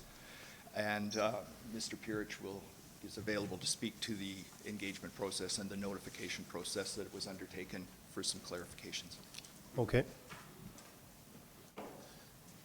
Yes, so just to touch on some of the comments here, we held a joint public hearing, not public hearing, open house, in which the information we were open to communication with the landowners, and of course we had sent out mail-outs, we posted to the website, and we had a newspaper advertisement as well, in which cases we were open for communication of these types of questions previously. In general, the IDP was well received, and of course we're always open to these types of questions before and after. So I did want to remind people that this isn't the adoption, just for the public, that this is just the public hearing in which these sorts of issues may be raised, and then we can continue to discuss this as we go through the process as well. And that was really about it at this time, yes. Okay, thank you. Any questions? Yes, Councillor Scarson. I don't know, maybe it isn't the time or place, I don't know, but I'm a little curious about the landfill buffer zone as well, and I mean, so was it not there before? Like, it looks like there's a handful of houses in that landfill buffer zone. I'd be pretty concerned if my house was all of a sudden a landfill buffer zone, I guess, so can you talk a little bit about that? For sure. So the landfill buffer zone is provincially regulated. Whether it's shown on the IDP map or not, it is a requirement to be enforced by the MD. So what's shown there is not hard and fast, the 300 meters of the buffer area. There's some room to play back and forth just with any of the other identifications. They aren't meant to be rigid, but general interpretations of where zonings and uses would be. So the 300 meters is actually from the working area of the landfill, which has its own definition, not from the boundary or from the actual visible site, but from what's determined as the working area. So that does limit residential development within that 300-meter buffer area. However, it does allow for industrial development and other such uses as that. Of course, any existing uses will be allowed to continue. If someone has their house there, we're not going around asking that to be removed or anything like that. It'll be allowed to continue. So the buffer is just there on this map to provide context and ideas for landowners and for administration themselves. It's not something that we had put in place. Again, it's coming down from the province, and we just have to enforce what the province dictates. So is the landfill buffer zone new? Like, is that something that's new, or like, No. was this under a buffer zone before, or is this now because of this plan? Nope. Regardless of the plan, it would have been under a buffer zone. It's been there for a while now. They've been there forever. Yeah, so I mean, but it looks like there's, that, I think that subdivision is all part of that, isn't it? So how does that, like, how were they able to build there in the first place then? To that, I can't speak to what was approved previously. It might have been done prior to the landfill being in place there. I'm not too certain of the timelines of the development in the surrounding area and the actual development of the landfill. However, now that the landfill is in place, at this time, any development within there for residential purposes, so new housing like that should not be approved. Mr. Reeve? Yes. If, for council's consideration, on page 172 of 373, which is the 2009 IDP, you can see the landfill with the setback is clearly indicated on the map on that page. In 2009. Correct. It was, yeah, it's been there from when I sat on council before. You're okay, Darcy? Yeah, I mean, thanks for the explanation, for sure. It's just a little concerning, I would say, for sure. So if I was a landowner, I'd be pretty concerned. Right. Go ahead. Thank you. Councillor Swager? It was kind of a similar question, but I'll just ask you to clarify. So the buffer zone is put out by the government for landfill. So what it means is the landfill they cannot set up a landfill within 300 meters of a residence. So are we looking at this kind of a little bit backwards? Because it depends on when things were built. If there's homes there, they couldn't put a landfill there. Yes. So I'm not sure what order happened, but it's not. I just wanted you to clarify that it's a government regulation against where landfills can go, not where residents can be built. It's back and forth. So when a landfill is being determined, its location, it would have to meet that 300-meter setback as well. However, once it's established, you can't come in and apply for residential development within that 300 meters. Of course, things do happen. Like I mentioned, I don't know the history or context of what's on the ground at the moment, but there is rules to allow for the continued use of development should this sort of situation arise, right? So, thank you. Any other questions? Yeah, I have one. Yes. I'm just looking back at the document there with the buffer zone where it looks like it wasn't wrapped all the way around, so you've just kind of put it all the way around that little peak at the bottom there, is that right? So you kind of have the ability to decide that buffer zone a bit, or? It's a difficult regulation to interpret, especially in a case where if a landfill is being proposed to be expanded or not, through the chair. So there's two measurements. There's 300 meters, I might get this mixed, but there's a 300-meter setback and there's a 450-meter setback, as far as I can recall. One is from working area and one's from property boundary or boundary of the landfill, and that's not clearly defined in the regulation. And so what the city had requested is to keep that buffer in there in case there is future expansion of the landfill, which is a separate process entirely. So depending on where you measure from is what that buffer is. So it's an interpretation question in the legislation that sometimes isn't clear. Is it 300, and if it's 300, from where? So it's an issue that's important obviously for these landowners, but we need to have more conversations between the city and the MD on this specific matter to confirm what the actual future plans of the landfill are. If the landfill doesn't expand, there's no need to expand the buffer, that kind of thing. But at this point, we're just not certain on what the city's specific plans for the landfill are. So that's the background that we have so far. Thank you. Any other questions?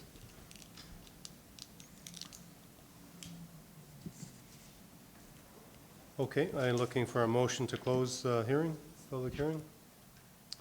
Thank you, Deputy Reeve Fadeev, for making a motion on behalf of council that the public hearing be closed at 11:20 a.m. Any discussion on this? Seeing none, I'll call for the vote.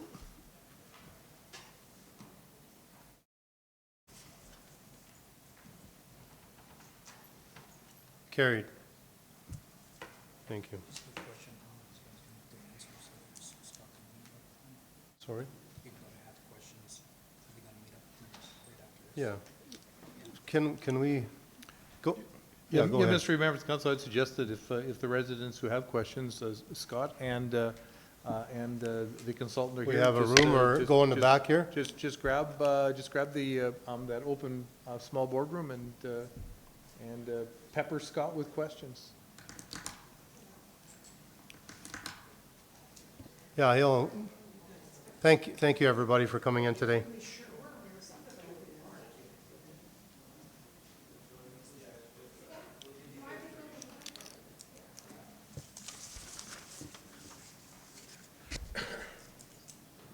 Okay, we have another delegation. I think we're going to put them off till 1 o'clock.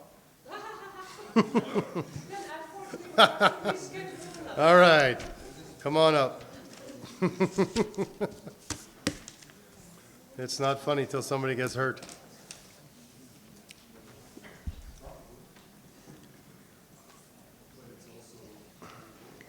All right. Good morning. Morning. Thank you, Mr. Reeve and councilors, for inviting the Bonnyville SPCA representatives to do a PowerPoint presentation. I'm covering for our president as the vice president. We have Silka Skinner with us, and she is the treasurer, and I'm vice president. So we're just going to present the PowerPoint, and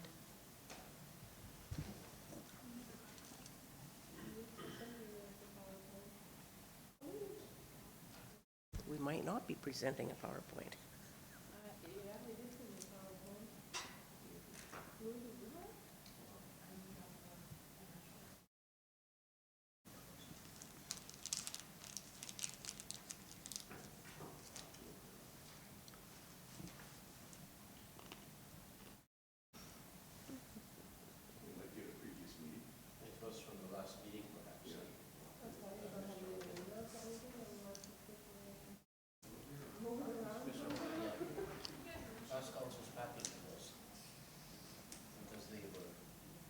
Well, we can go back to our, he scribed there.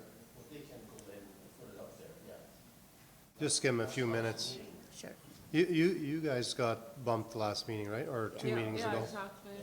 The last. Okay.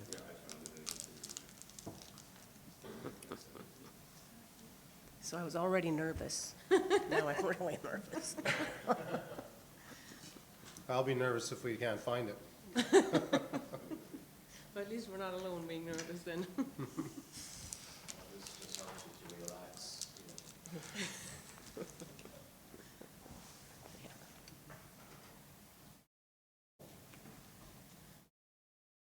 I'm sure I have it on my phone if you need me to forward it to you. Okay. There we go. Perfect. There we go. There we go. Is that the one? Yep, that's the one. And there's my mouse. And there's a cat. So just click it to, okay, there we go. As you know, Bonnyville and District Society of Protection is for the cruelty of animals. It's a nonprofit organization registered in Alberta on July 20, 2000. Our mission statement is to help lost, abandoned, abused, surrendered, and unwanted dogs and cats, to help them find loving and caring homes, hopefully. Right now, our board of directors are the president, Charlene Rousk, myself, vice president, Silka Skinner is the treasurer, Brooke Trefry is our secretary, Carolyn Collette, Lenore Fasavage, and Rayanne O'Donnell are our board members. Shelter manager is Judith Rodriguez, with the shelter supervisor, Ashley Hebert. We also have on our board of directors, it's not up there, is a chair for a member from the MD of Bonnyville and a chair for the town. Yeah, we just amended our bylaws to have a Yes. voting seat for one person of either the town and the MD. That's right. So right now we have Kayla, I forget her last name. Blanchette as our town representative, and she'll be replaced next month with another fellow. It's Phil, oh, I don't know the Yeah, last name. I'm really bad with I think names. what the last Yes. name was. He will replacing her. You betcha. So what we do is we work within the guidelines of the Alberta Society of Prevention of Cruelty to Animals in partnership with the town, the MD, Alberta SPCA. And our stats right now, usually, well, we had Judith here last meeting to go over this, and she's not here, so I'll ask Silka to do this. So the total animal intake that we had in our previous business year, our current business year ends on March 31st, 23. So the previous year, we had 259 animals come through our doors, 125 adoption, 37 dogs and 4 cats were reunited to their families. And I want to point out that cats being reunited to the families, this is a small miracle. The total dog intake was 84, the total cat intake 175, which also shows that the biggest problem we have are the cats, not the dogs. 36 dogs will be adopted and 89 cats were adopted, and the shelter provides the animal care 365 days a year, 24/7. We don't have no stats, we don't have none of the other times that people are off. There's always has to be someone there to care for our animals. Keep going. Our Facebook page has reached in the past year over 167,000 people. That's an increase of over 44% what we had reached the previous year. Most of the people are from the Bonnyville area. You can see at the stats where the people come from that interact with our page.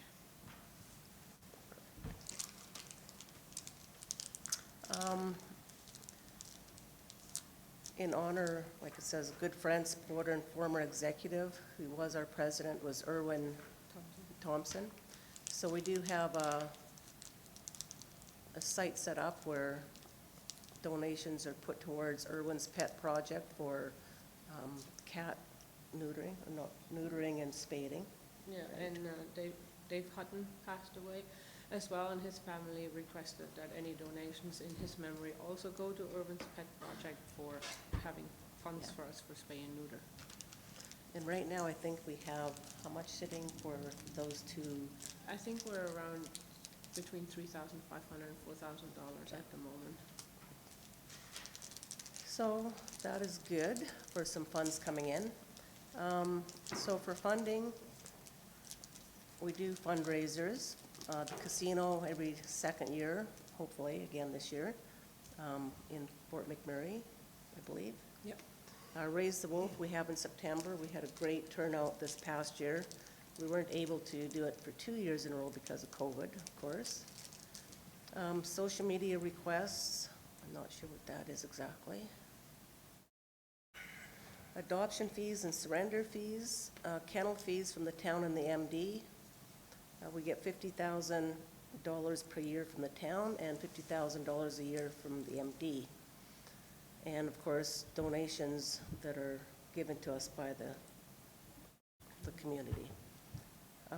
With that, we do some online auctions through the SPCA and bring in a few dollars. Girls are having fun with that right now, so that's a good thing. We do the odd hamburger fundraiser with the schools, or we're doing one here in, I don't know when it is exactly, June? Oh, with the Shooting Association, they asked us to be part of their celebrations out there, but I don't think they have set a date yet. Okay, so yeah, we do have community functions with the rodeo, chuck wagons, gear grabbers, chili cook-off in the summer, the grad class celebrations, junior A hockey, barbecues, bartendings, conferences, tournaments, spay and neuter clinics, which we haven't had for a while. Since 2020. Go ahead with the rest there. Yeah, so as it says there, if there's an event in town, there's a big chance that you will see somebody from the SPCA volunteer there. We have 9 board members, plus the 2 seats for the town and the MD, and lots of volunteers, over 140 that are ready, able and willing to help us with anything that we can do for the community. And this was the same presentation that we also done to the town, and it should actually say 2020 actuals, not projected, and projected 2023. In 2022, we did not have a casino, and we did not have the wage subsidy, so that really kind of like was a big hurdle for us. And for 2023, we had increased our salary budget because we were so full with animals after the restrictions were lifted, when people adopted animals during COVID. And then when they could travel again or not work from home again, a lot of animals have been returned to us, so we needed more staff. And our average monthly revenue was about $17,000, and we had a shortfall about $75,000 projected for 2023 because of the wage subsidy, because of a previous grant that we had gotten that's not available every year, and because we had no casino. So the casino we will have end of this year will fall into our next business year in 2024, and then this will help us out for this year, this coming business year a little bit more. So as we know, dealing with animals that come from stressful homes or whatever, our staff, they also deal with the emotional owners, injured, abused animals, sick, sometimes terminal animals, matching adoptable pets with new families. Unpredictable animals pose safety risks, and the uncertainty of not knowing what will come through the door each day. As well as, I would like to point out, and we did this to the CNRL group too, the staff that do work at the SPCA, they're not a well-paid group of people. They probably work for minimum wage, so they do come with a lot of heart. You have to have a special thing for animals to be able to do that job. So I give them a lot of kudos. So we try to do everything we can to retain our staff with the money that we have, and we are not in the position to offer benefits to our staff. And in general, the animal care sector is extremely underpaid. but we try our best to retain what we have, and we have to compete with any other job that's available in the community. And I think I already mentioned part of that was over there. Back up there. It was about COVID, I think. Yeah, but that is our presentation, sorry about that. So if you have any questions for us, we were invited from Mindy Gandolfi to make a presentation. If you have Mr. any Reeve? questions for Yes. us. Thank you. Could you go to the slide that says shortfall? How do I get back there? Oh, okay, thank you.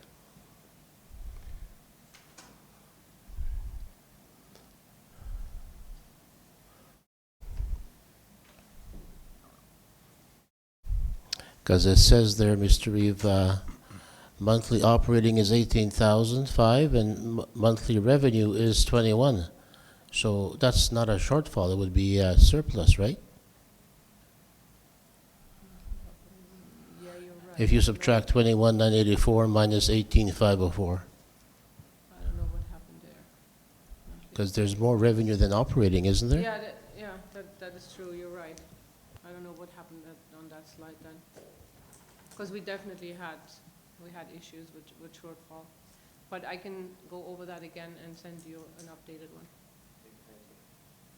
We just prepared a budget for 2024, and with the 50,000 from the town and the MD, we're now looking for like 18,600 shortfall for the coming business year. And that is, like I said, because we have the casino again, we were able to do the raise the roof again. So that is additional funds that come in. Okay, thank you. Any other questions? All right, ladies, thank you for your time. Thank you. Thank you.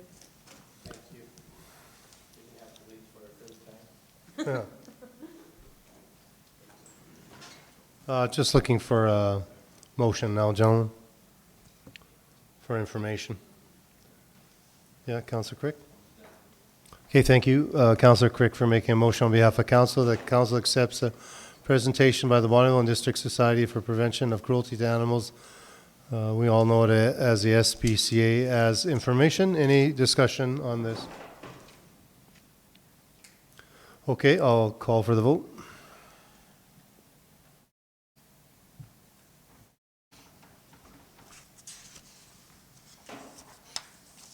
Carried.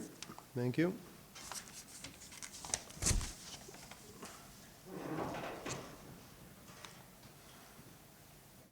We needed to finish, yeah.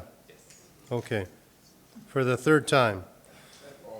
Weighing in at, all the way from. Welcome back. Thank you. So if you just give me one We're going to second. finish you this time no matter what. What? We are on 931, yes. Yes, so just to wrap this one up. So in conclusion, administration recommends that we start with one area, specifically LaCorey, as there is currently existing industrial use areas and a supporting ASP which identifies those areas for industrial. It would be relatively simple to change the areas identified for industrial use within the ASP over to DC with minimal impact on surrounding property and on landowners. The redesignation of those lands is also likely to have little to no impact on the policies of the ASP currently in place. And it would also be recommended that the pure DC approach be utilized when developing a direct control district. Just to refresh your memories, that was the one where it was located within the land use bylaw, and then it could either identify the specific uses allowed, or it could be left generally blank and would have a description within the land use bylaw of the types of uses that would be considered by council to allow for that fluidity and flexibility. And if you have any questions at this point, I'd be happy to answer them. Councillor Scarson? Yeah, I would just ask, so, you know, especially, let's say, starting with LaCorey, what would happen if we did nothing, and why do we need to do this at all? So, specifically in the quarry, it works very well because of the mixed use and the general constraints that comes along with that. So previously I had mentioned an ASP area that is identified for entirely industrial. It doesn't really make sense to have direct control within that area because it's all industrial. However, in hamlets and in these mixed areas, it creates a number of constraints that might not be able to be considered by the land use bylaw and whoever is updating the land use bylaw. So as an example, if I were to update the land use bylaw, I'm making guesses as to what sort of criteria will fit within those lands. And that can be changed as people come in, whereas a direct control, you're able to more readily address those concerns at each case on the parcels.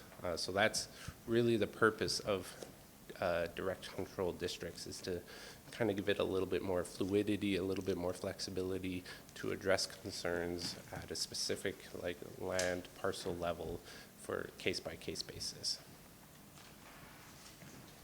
And then maybe refresh my memory, like didn't we review these not too long ago already? LaCory, not specifically. It is slated for an update. I believe we are going through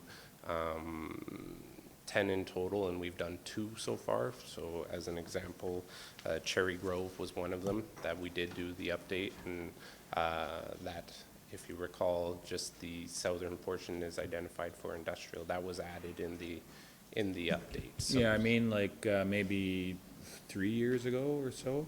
I don't know, when Caroline was here, wasn't she doing all this too? Maybe before your time or whatever, but I don't know, maybe you guys remember? I'm just curious, I just was trying to remember that, so. I'm sorry, I don't know prior to that. Yeah. Al? Yeah, thank you, Mr. Reeve. Members of the council, this report was generated by Councillor Slipchuk's notice of motion. So potentially the why questions, Councillor Slipchuk could weigh in on the why questions. We generated this report based on the motion that came out of the notice of motion.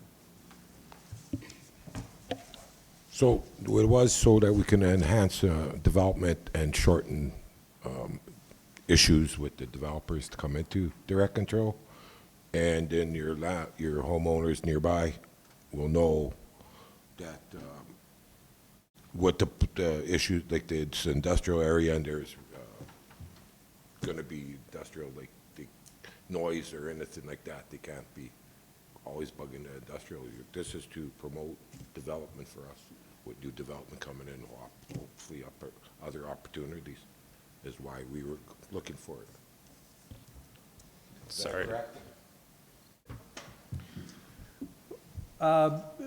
Through the Reeve to the rest of council, so the advantage to a DC control in an industrial area, particularly when there's potential into the future with pathways, et cetera, is that it allows council direct control, hence the name direct control district, of those developments. It doesn't, the planning department has little say, administration, we bring the permit request directly to council at that point, and council can determine for themselves what it is they would like to see in that area structure plan without the restrictions of prohibited or discretionary uses. Essentially, everything becomes a discretionary use based on what council would like to see a particular area. The other thing that a direct control, the pure direct control, not a delegated direct control or a contracted direct control does, is it's unappealable. It's appealable only on process, not on the decision itself. So there is no SDAB. So if council determines they want something to go into an area that's direct control, which is a pure direct control, there would be no ability for appeal once council makes that decision. So that's direct control is used quite a bit throughout the province. Many times it's used, for example, Rocky View with the developments in Balzac, that entire area in Balzac, Cross Iron Mills is all direct control. Council has the direct access and direct decision-making power in what goes there outside of what's prohibited or discretionary in the land use bylaw. So, sorry, if I may jump in as well there. CAO is correct here in that if a use is beyond your conventional industrial district, if a developer comes in to apply for that and the use isn't listed, they have to go through a rather lengthy and expensive process to have that use added, to have the zoning changed, anything along those lines. Whereas if it's already direct control, they simply apply and it's comes into council's consideration. So it's a lot more time saving and a lot less expensive as well. I don't know, this might be a little silly question, but why not just make the whole MD direct control? Technically, you could, but that is, I think you'd have a lot of pushback from a lot of landowners in that sometimes there is security.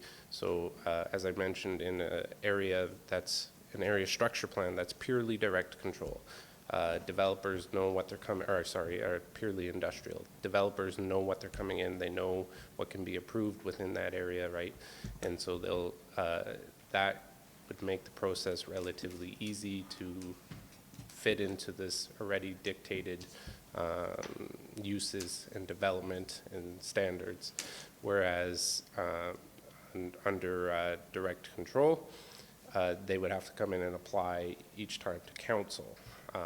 So there's a little bit of a difference, but in terms of actually not having a use that specifically fits to it, then they would have to come in and change the whole land use bylaw. And so that's kind of the trade-off there, if that makes sense.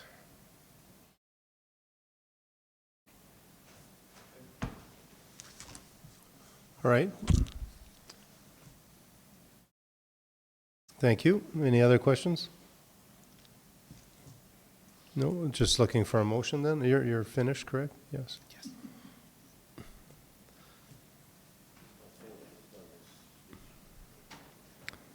All right, thank you. Councillor Kraviak for making a motion on behalf of council that council accepts the report from administration on the industrial land redesignation process within and around area structure plans as information. Any other discussion on this motion? Yes, Councillor Crick. Thank you, Mr. Reeve. Through the Reeve, I guess, to the administration, does this motion, it doesn't really capture any, it's just information, then it's kind of going to die there.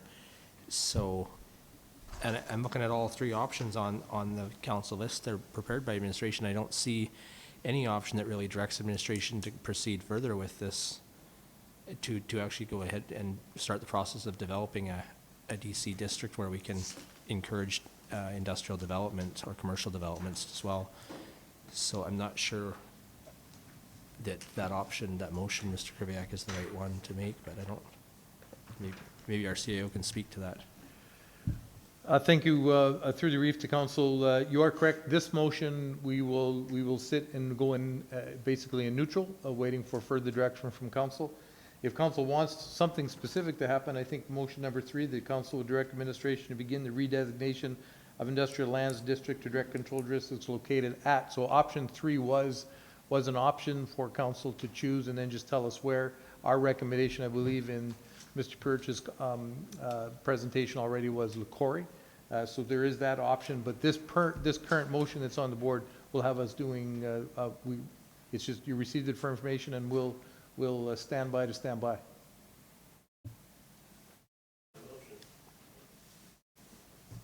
Okay, any other discussion on this motion? Yes, Mr. Yes, go Reeve, ahead. thank you. Well, I guess I'd encourage everybody just to vote no to the motion then, so that we can move motion number 3 and direct administration to proceed with the changing the land use designation in the LaCorey area so that we can be ready for future developments there. Any other discussion? Yes? Thank you, Mr. Reeve. What does administration want to do number 3? Is number 1 okay? Through the chair to council, that's entirely up to council. What does council want us to do? Does council want us to begin the process of a redesignation of LaCorey area structure plan or any of the other area structure plans to direct control, or does council just want this for information and give it more thought and come back at a later date? We are at Mercy. we're at the mercy of council. We're happy to do either or. So it is entirely up to council. We've made the recommendation in the presentation that the LaCorey would be the first place to start with a pure direct control district. It's up to council at that point what council would like to do. Mr. Reeve, Thank you. I'll withdraw my motion and see what, I don't know. Okay. Looking for, yeah, Counselor Scarson? So what does that process look like? I mean, why can't you just say, switch everything to DC and we're done, right? Like, what is it that you have to do? Well, through the chair, the planning department's presentation talked about this being a 9-month to a year process. Area structure plans will have to come back. It's a fairly in-depth and complicated is probably not the right word. It's a fairly lengthy and drawn-out process. So, yeah, tedious would be a very good word for it. There'll be multiple things coming back to council. There'll be several public hearings as area structure plans are amended, and then ending in both a public hearing for the land use bylaw amendment, changing the redesignation from current industrial or commercial, whatever that piece of property would be, to direct control. So if we received direction today, we're probably a year-ish before it's actually redesignated to direct control. Right. Counselor Swager? Yeah, I just say, I think we want to press forward with this and show economic development wise, we're open for business and we want to attract, kind of industry, and I would, hopefully we'd go for it. Number 3. You're making a motion to go with 3? I'll make that motion. Okay. And for clarity, Mr. Reeve, would that be filling in the blank with LaCorey? Yes. Yes? Yeah.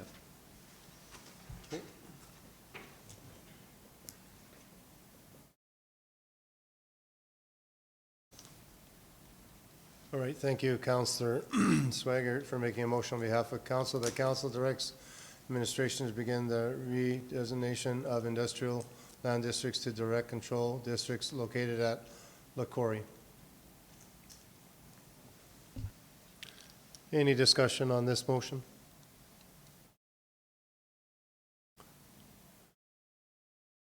Seeing none, I'll call for the vote.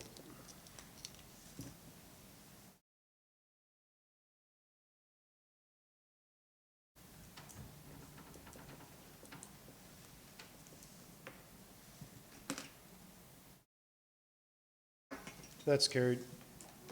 Thank you. You guys want a break or do one more?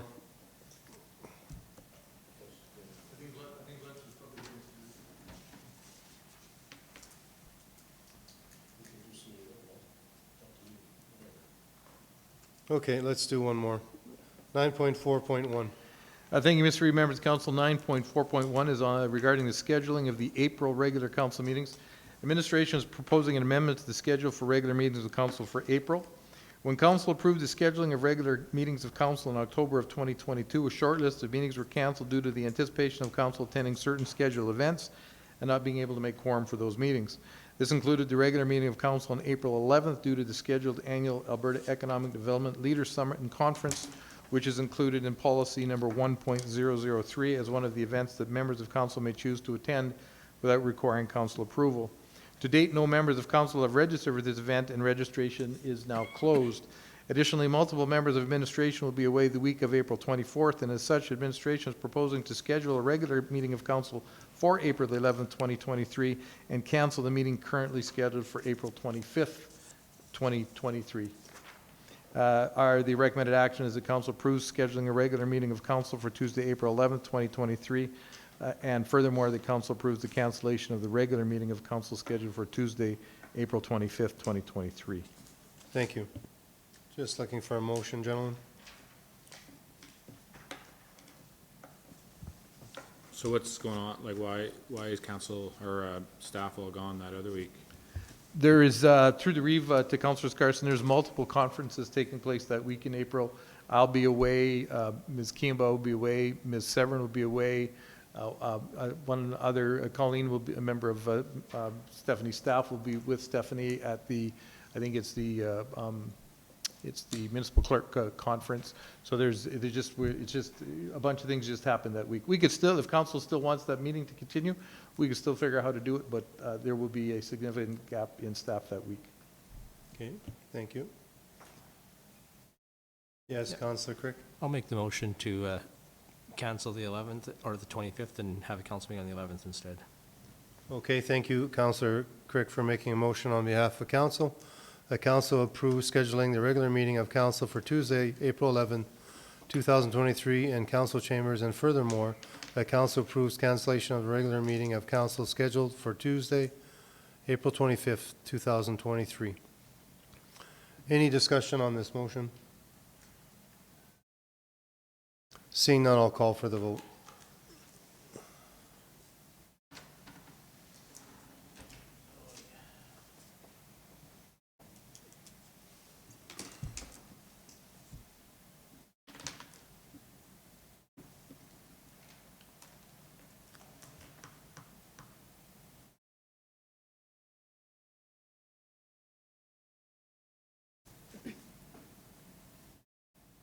Mr. Reeve, we're just waiting on Councillor Kriviak. It says submitting vote. It's turning and turning. It's because we're canceling a Tuesday meeting. I know that's why. I think he raised his hand. He's good. Carried. All right, 9.4.2, Deputy Fadeev. Yeah, I'd like to make a motion to suspend the rules at this moment in regards to the meeting times.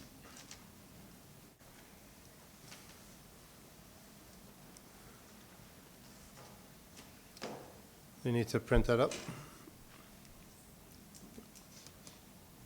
Just give us one moment, Mr. Reeve. No problem.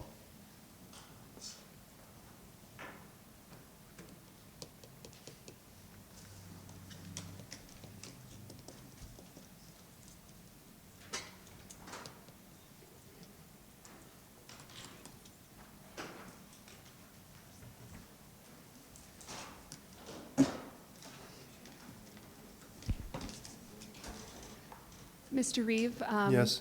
If Deputy Reeve Fadeo would just like to confirm the motion.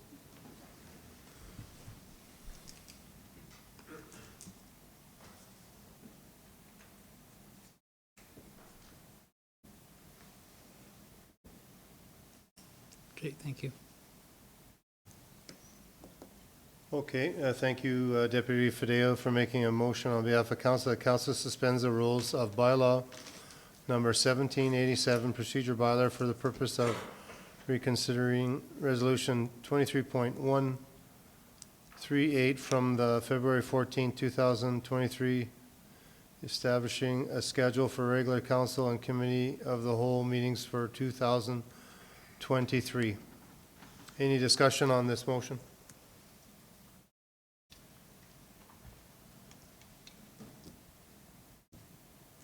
Okay, seeing none, I'll call for the vote.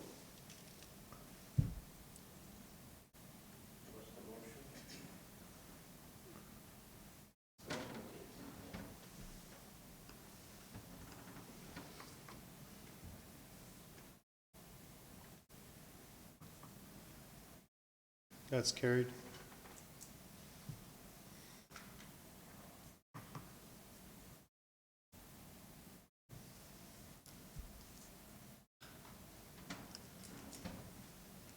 Where do we go from here? Yeah, I'd like to make the motion to, instead of 1 o'clock, to bring back to 9 a.m. on Tuesdays. We'll wait So, for- Mr. Reeve, Yes. if you may, what I would suggest is rescinding, motion to rescind Just- the original motion approving that time And then sheet. that would do it. That Okay, would, yes. I'd like to make the motion to rescind the motion that we had before.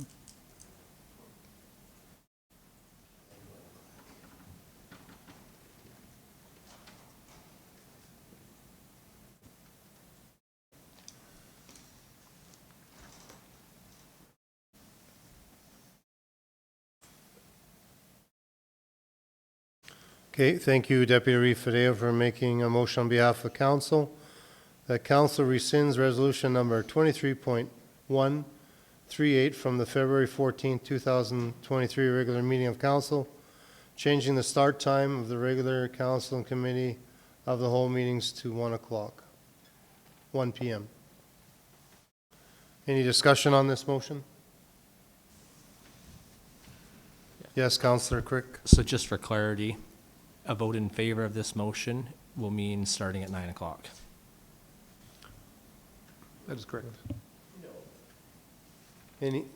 Anybody? Yeah, Councillor Scarson? Yeah, so, I've been thinking about this since we've left this last council meeting, and, while I feel that Wednesdays at 9 a.m. are still the best option, I feel that Tuesdays at 9 a.m. is probably a better option than 1 p.m. So I'm in favor of this, but I am still in favor of making the best option available on Wednesday mornings, like we've had for years. So I'll be voting in favor. Any other discussion? Councillor Swaggart? Yeah, I wouldn't have voted for it had Councillor Scarson not been, I guess, in favor of that.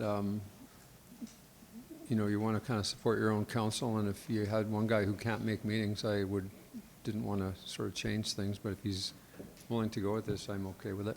Okay, thank you. Any other discussion?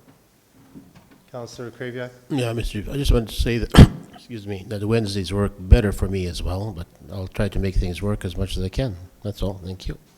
Thank you. Any other discussion? Okay, seeing none, I'll call for the vote.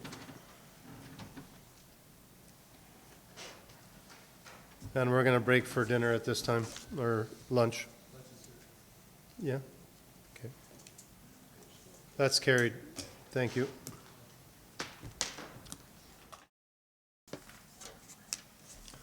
Yeah, welcome back, ladies and gentlemen. I'm just looking for a motion to reinstate bylaw 1787.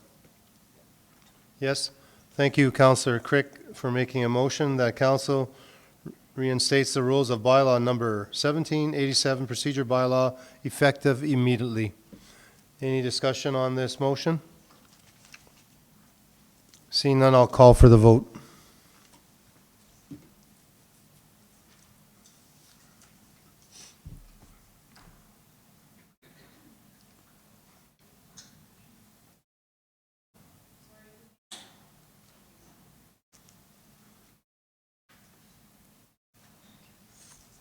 And I apologize to council, I should have done this motion before we convened for lunch.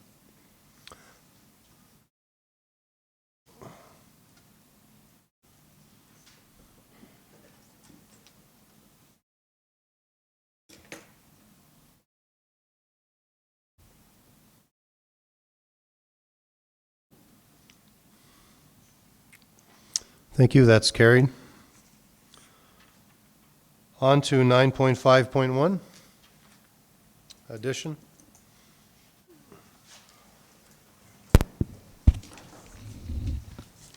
Good afternoon, Mr. Reid, members of council. I appreciate having this item added as an emergent item. I'm here with an RFD for the purchase of a hydrovac truck. Infrastructure Services is needing to replace Unit 7910 and 7910-2, 2006 Freightliner and hydrovac flusher. So 7910 is the Freightliner and 7910-2 is the flusher. They're two units on the same chassis. This unit was originally scheduled to be replaced in 2016. However, Infrastructure Services attempted to extend the service life of this unit for a few more years to obtain maximum value of the equipment. As service life for this unit has expired, Infrastructure Services budgeted for and council approved a replacement in the 2023 capital budget. Administration solicited a bid for the replacement of the unit through Canoe Procurement Group of Canada, through the RMA, and received a quote for a unit with the specifications requested, and that's attached in Appendix A. As Canoe Procurement Group of Canada already tendered pricing for multiple vendors for this unit, the MD was able to meet all legislative procurement requirements and obtain the best pricing by going through a single source. The price of the unit was below the budgeted amount in the approved MD 2013 capital budget. Administration will return to council with a recommendation for the disposal of Unit 7910, 7910-2 at a later date. Reference to federal legislation, various procurement regulations. Funding is to come from the 2023 capital budget, and it is administration's recommendation that council approve the purchase of a 2023 Western Star Hydrovac as a replacement unit for Unit 7910, 7910-2 from Joe Johnson Equipment via Canoe Procurement Group of Canada for the quoted price of $748,561.60 excluding GST. Thank you. Would someone like to make a motion? Just curious, so what does a hydrovac put on for hours, like in a month or per year? Like, is it full out every day kind of thing, or? Through the Reeve to Councillor Scarson, no, it's not full out every day. It's not an everyday unit. However, when we do need it, we need it. The last one was about 18 years old. We get a lot of use of it through our water and sewer department. Through this winter or summer season is quite busy for the unit. Winter season isn't as busy, but we do put a good number of hours on it. But again, it's not a use every day type of unit.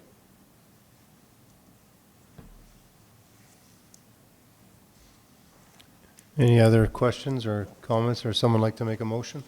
I'll make the motion that we approve the purchase of this as it was in the budget already. Okay, thank you, Councillor Crick, for making a motion on behalf of council. That council approves the purchase of a 2023 Western Star Hydrovac from Joe Johnson Equipment through the Canoe Procurement Group of Canada in the amount of $748,561.60 to be funded from the 2023 capital budget. Any discussion on this purchase? Yes, Councillor Scarson. Sorry, Councillor Swaggart. Yeah, they all look the same. It's okay. So just question, what came in under budget? What was the budgeted amount that we had for that one? Through the Reeve to council, the approved budget for this unit was $750,000. Okay, thank you. Yes, Councillor Scarson, no. Do you have is there a second unit, or would this be the only one? Like, do you have 2 units? Through the Reeve to Councillor Scarson, no. It's just a single unit. When the previous unit was purchased, at the time, they split it up into 2 assets, one being the truck itself, the other one being the Vactor unit, like the flusher vac unit on it. Why they did that, I don't know, but it's a single unit that we're going to be, that we'll be buying. Replacing 2 units?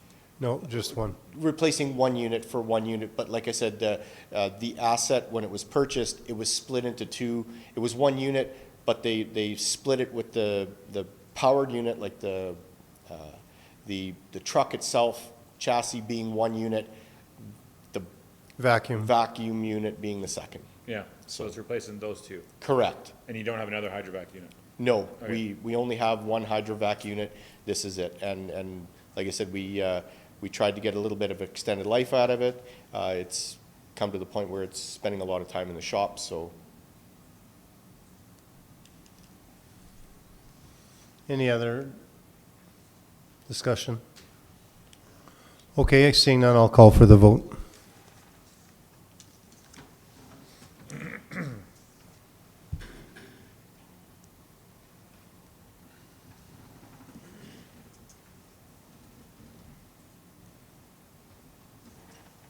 Thank you, that's carried. Thank you, Council. Was there another, Mr. Hogan, was there another 9.5 point something? Mr. Eve, no, 9.5, we just added infrastructure, and under infrastructure was a 9.5.1, so that. Thank you. Yep. All right, I guess we'll go on to 10, correspondence and information. Thank you, Mr. Reed, members of council.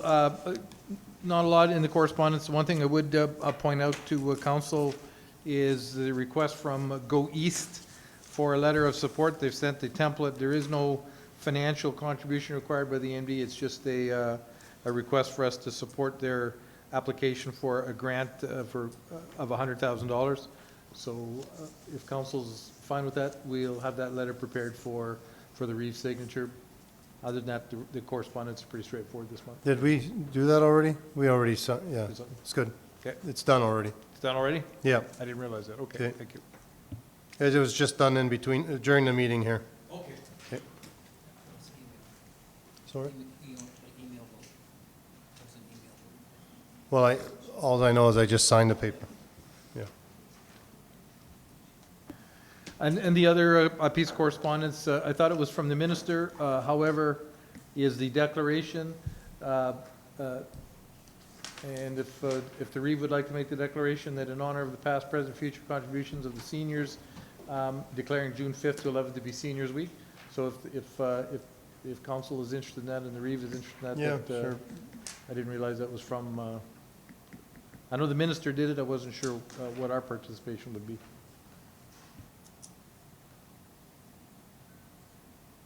You want me to do that right now? What- Mr. Reeve, if council pleases, would like to make that declaration, we just need a motion, and then we do have it ready for signature if that's. Okay, would someone like to make that motion? And then we can sign it after the meeting, correct? I'll make that motion.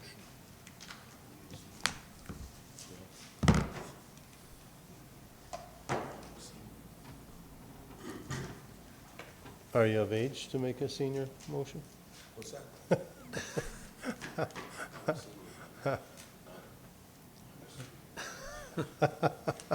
Me too. I'll just wait for it to come up on the screen here.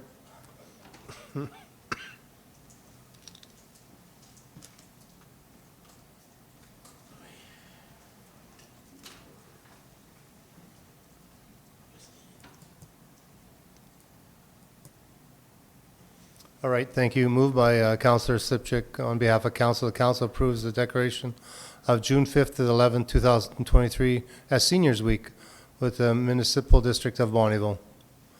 Any discussion on this, gentlemen?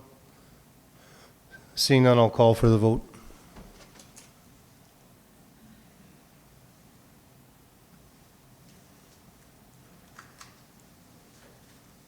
That's carried, thank you.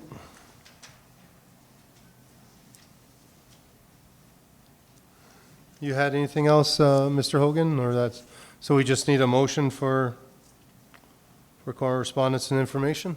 Is that correct? Yeah, Mr. Scorson? Well, there is Councillor a Scarson? request from the town for their birthday party there. I don't know if we want to talk about that at all. We can, yep.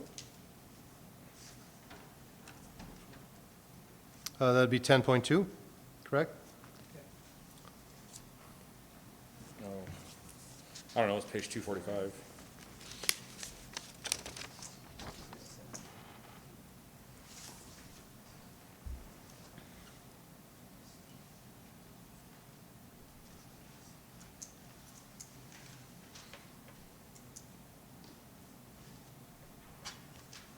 Yeah, they had asked in that letter for the MD to put in a hockey team for an ice tournament at the Pontiac Park on March 18th. So that's kind of what the gist of the request is. Mike, you still got the pads? There we go. March 18th?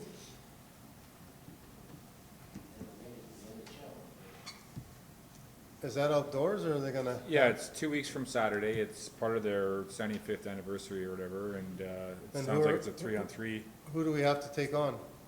The town and, I don't know, just, I don't know who has the team, to be honest. Yes. March 18th is our BRFA teamwork, remember? Yes. So we can't be there. Yeah. But don't you have town officials on there too? Yes. Yeah, 3. Yeah. yeah. I'm guessing they'll be asking for someone to reschedule Well, I something. need to talk to Lisa, for sure. Unless it'll be done by 1 o'clock or something. Yeah, talk to Mayor, I I'll guess. talk to Lisa. Okay, if, do you think we have enough staff and counselors to put in a team? You'd be our ringer. I think you can, and I mean, I would just maybe ask them for a little more information about it, like times and whatever, right? Okay. Might be fun. I'm just wondering if it's just 3 skaters or a goalie and 2 skaters? It's 3 It and says 3? a goalie and 3 skaters. Okay. If we got a goalie, that's all we need. If we have you, that's all we need too. Hey, Mike? Mike was a good goalie. Yep. In 1968.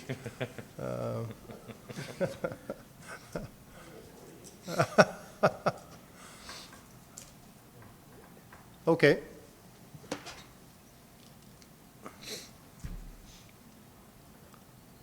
You want to make a motion to do that, or do we need a motion to do that? No. Mr. Reeve, I'll check with some staff. We'll see who can attend from council, who would like to attend from council, and we We'll get- certainly would be able to provide a few people from staff. And I'll talk to Lisa there, she'll, about the BFRA thing. Okay, anything else? I just need a motion. Yes, thank you, Councillor Kraviak, for making a motion on behalf of council. The council accepts the following correspondence. 1 through, what was there, 1 through 10? 1 through 10. Any discussion on this? Seeing none, I'll call for the vote.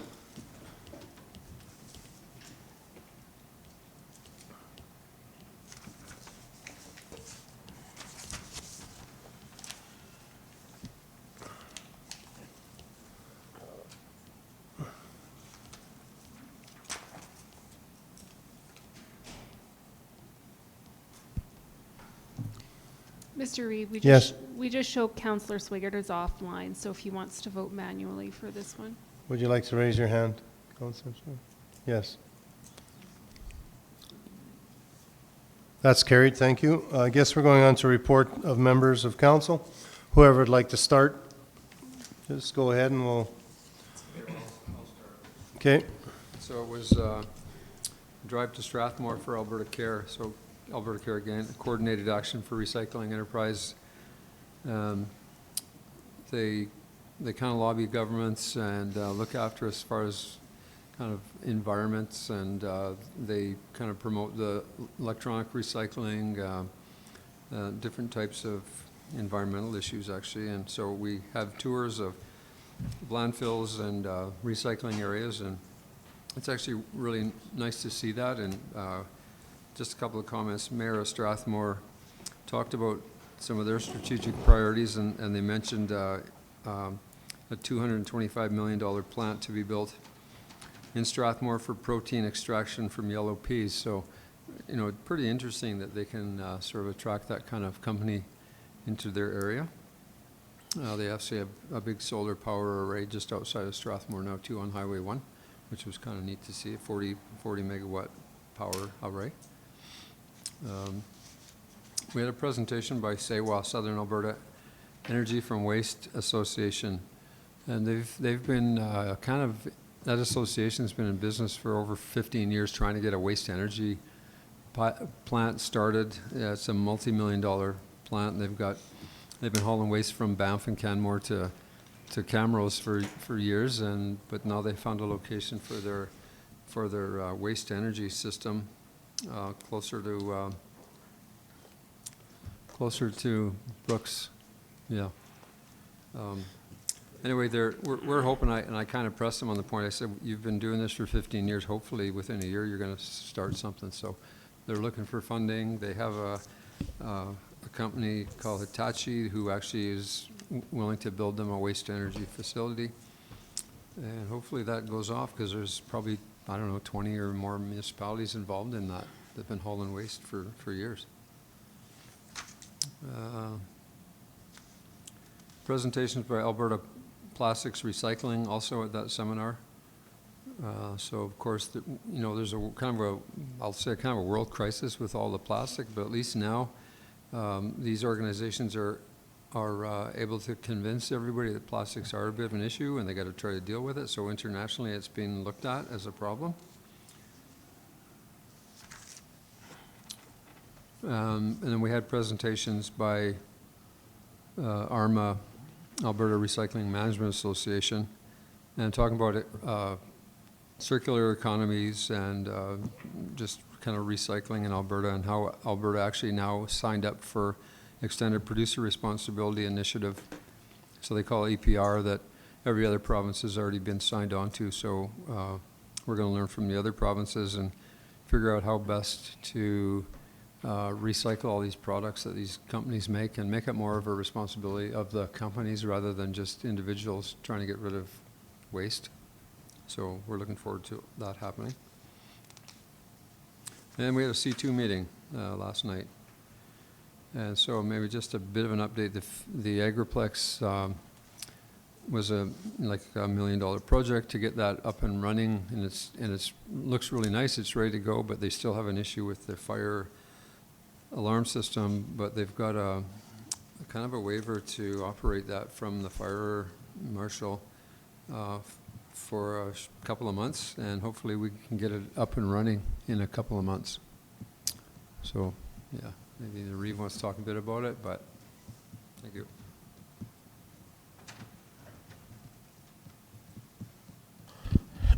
Thank you, Mr. Reeve. At a BRFA meeting, some of the points there, EMS transfers are down, 911, 1126 total calls, up from January of last year.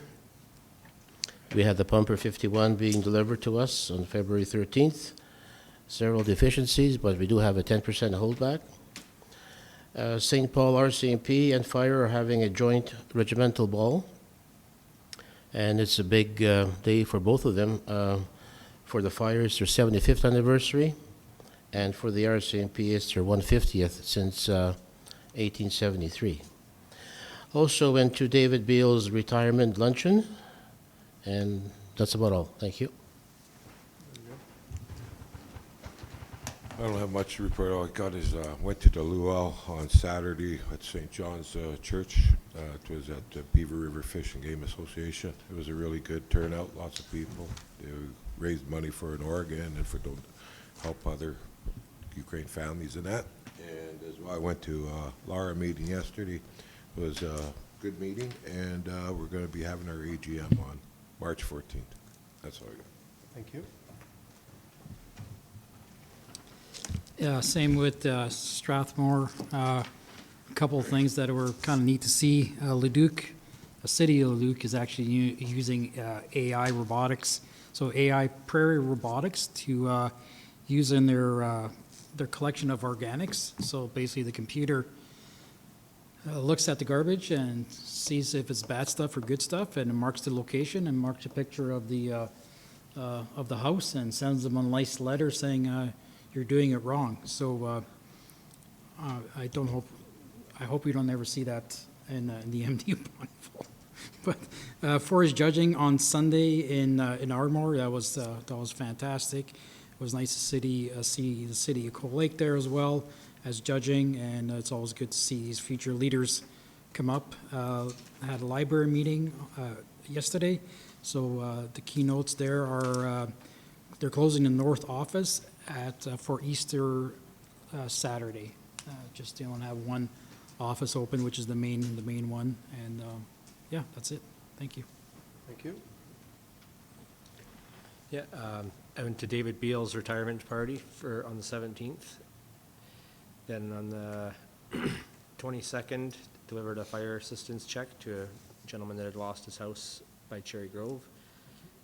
He was extremely grateful for the help and the kind gesture. It's also at the BRFA meeting. I think Councillor Kriviak covered the Pumper 51. We had an in-camera discussion there due to the tendering and renovating for the fire hall, and as well as a short personnel issue. On the 23rd, FCSS Bonnyville, we had our regional board meeting there. There's been almost a complete changeover on that board recently. from the members at large from the town and the MD of Bonnyville. And then, of course, with the election a year and a half ago. So we're going to be looking at having a strategic planning day for that. And then had a Northern Lights Library System meeting on the 24th. And actually on the Saturday morning, I came in a little early when CBC was interviewing people about the rural healthcare needs, and didn't really get a chance to speak to them, but it was good to see that our healthcare issues are being addressed in the region. And then, with the Northern Lights Library System meeting, there was a bunch of, we set up a plan of service committee to set the plan of service for 2024 to 2026, so I'll be on that committee. And then there was a bunch of policy updates, changes, and deletions. The only one really of being of note was we set up an Indigenous Advisory Committee, and the purpose of that is to help people on the reserves and settlements to be connected with the libraries. There's essentially no cost to the Northern Lights Library System, as that committee will be funded through the On Reserve On Settlement grant that's made available by the provincial government. And that's it for me. Thank you. I've got nothing to report. Thank you. Yes, go ahead. Yeah, just one note in regards to the CBC being here. We heard lots about doctors, but not a single time have we heard about the PCN shortcomings and the lack of funding that the province has still given this area. So just want to kind of note on that. There was 3 panels. There was Mayor Brasso was there, and we had the Deputy Reeve from Elk Point, and CEO Kevin Nagoya was on there. Again, not a single one was touched on the PCN issues that we have. Mr. Reeve, I was also at the council that the MD did not receive any invitation whatsoever to that event. Yeah, I found out about it one day before it was going to happen, and we never got invited, so I guess kind of sad. I'm going to start with 4-H public speaking. I attended Beaver Beef's 4-H public speaking and presentations, and I had a blast there. I'm probably the worst one for that, but I still have a blast doing it. We had a teacher and a lady from the bank on my team, so with the 3 of us, we were able to judge the 3 categories that we had, and I shared a couple of funny stories. It's just usually a person that MCs the event doesn't have to do a speech, but the young lady, I think she's a Lobe girl, she did the MCing and she did a speech, and I was pretty impressed. And then another thing I was impressed, there was 2 Cleaver, and they don't have to do nothing. They don't have to. They're just young little guys, and they both wanted to do impromptu speech. So I thought, and both of them did very well, and I was really impressed with that. That these young little kids they just wanted to do it. And I remember in my day, it's like, oh man, I had to do the impromptu, and I didn't want to do it. So these kids are well on their way, way more advanced than I was in my day. So I really, and then they gave us such nice gifts coming out of there. We felt like royalty coming out of there. The gifts that they really made them personal. So I just want to thank that club for making it such a good afternoon. And I just want to thank all the kids that participated. They all did such a bang-up job. I was very impressed. The 2 guys, Councillor Kraviak and Councillor Crick mentioned the BFRA meeting.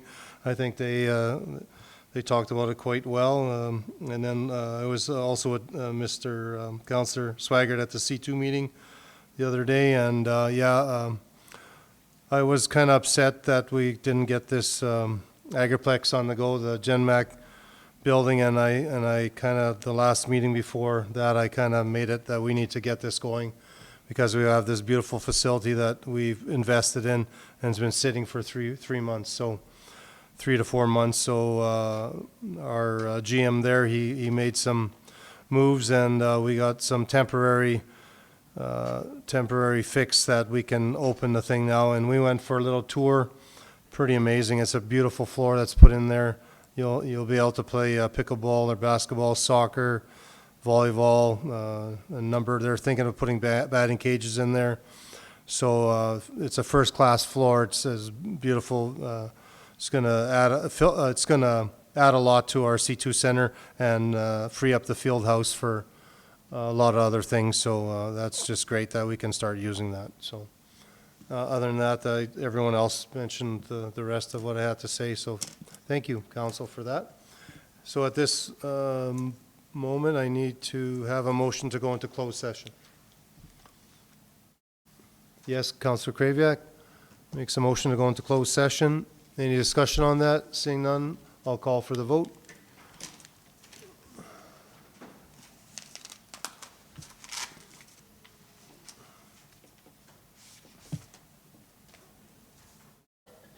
That's carried, thank you.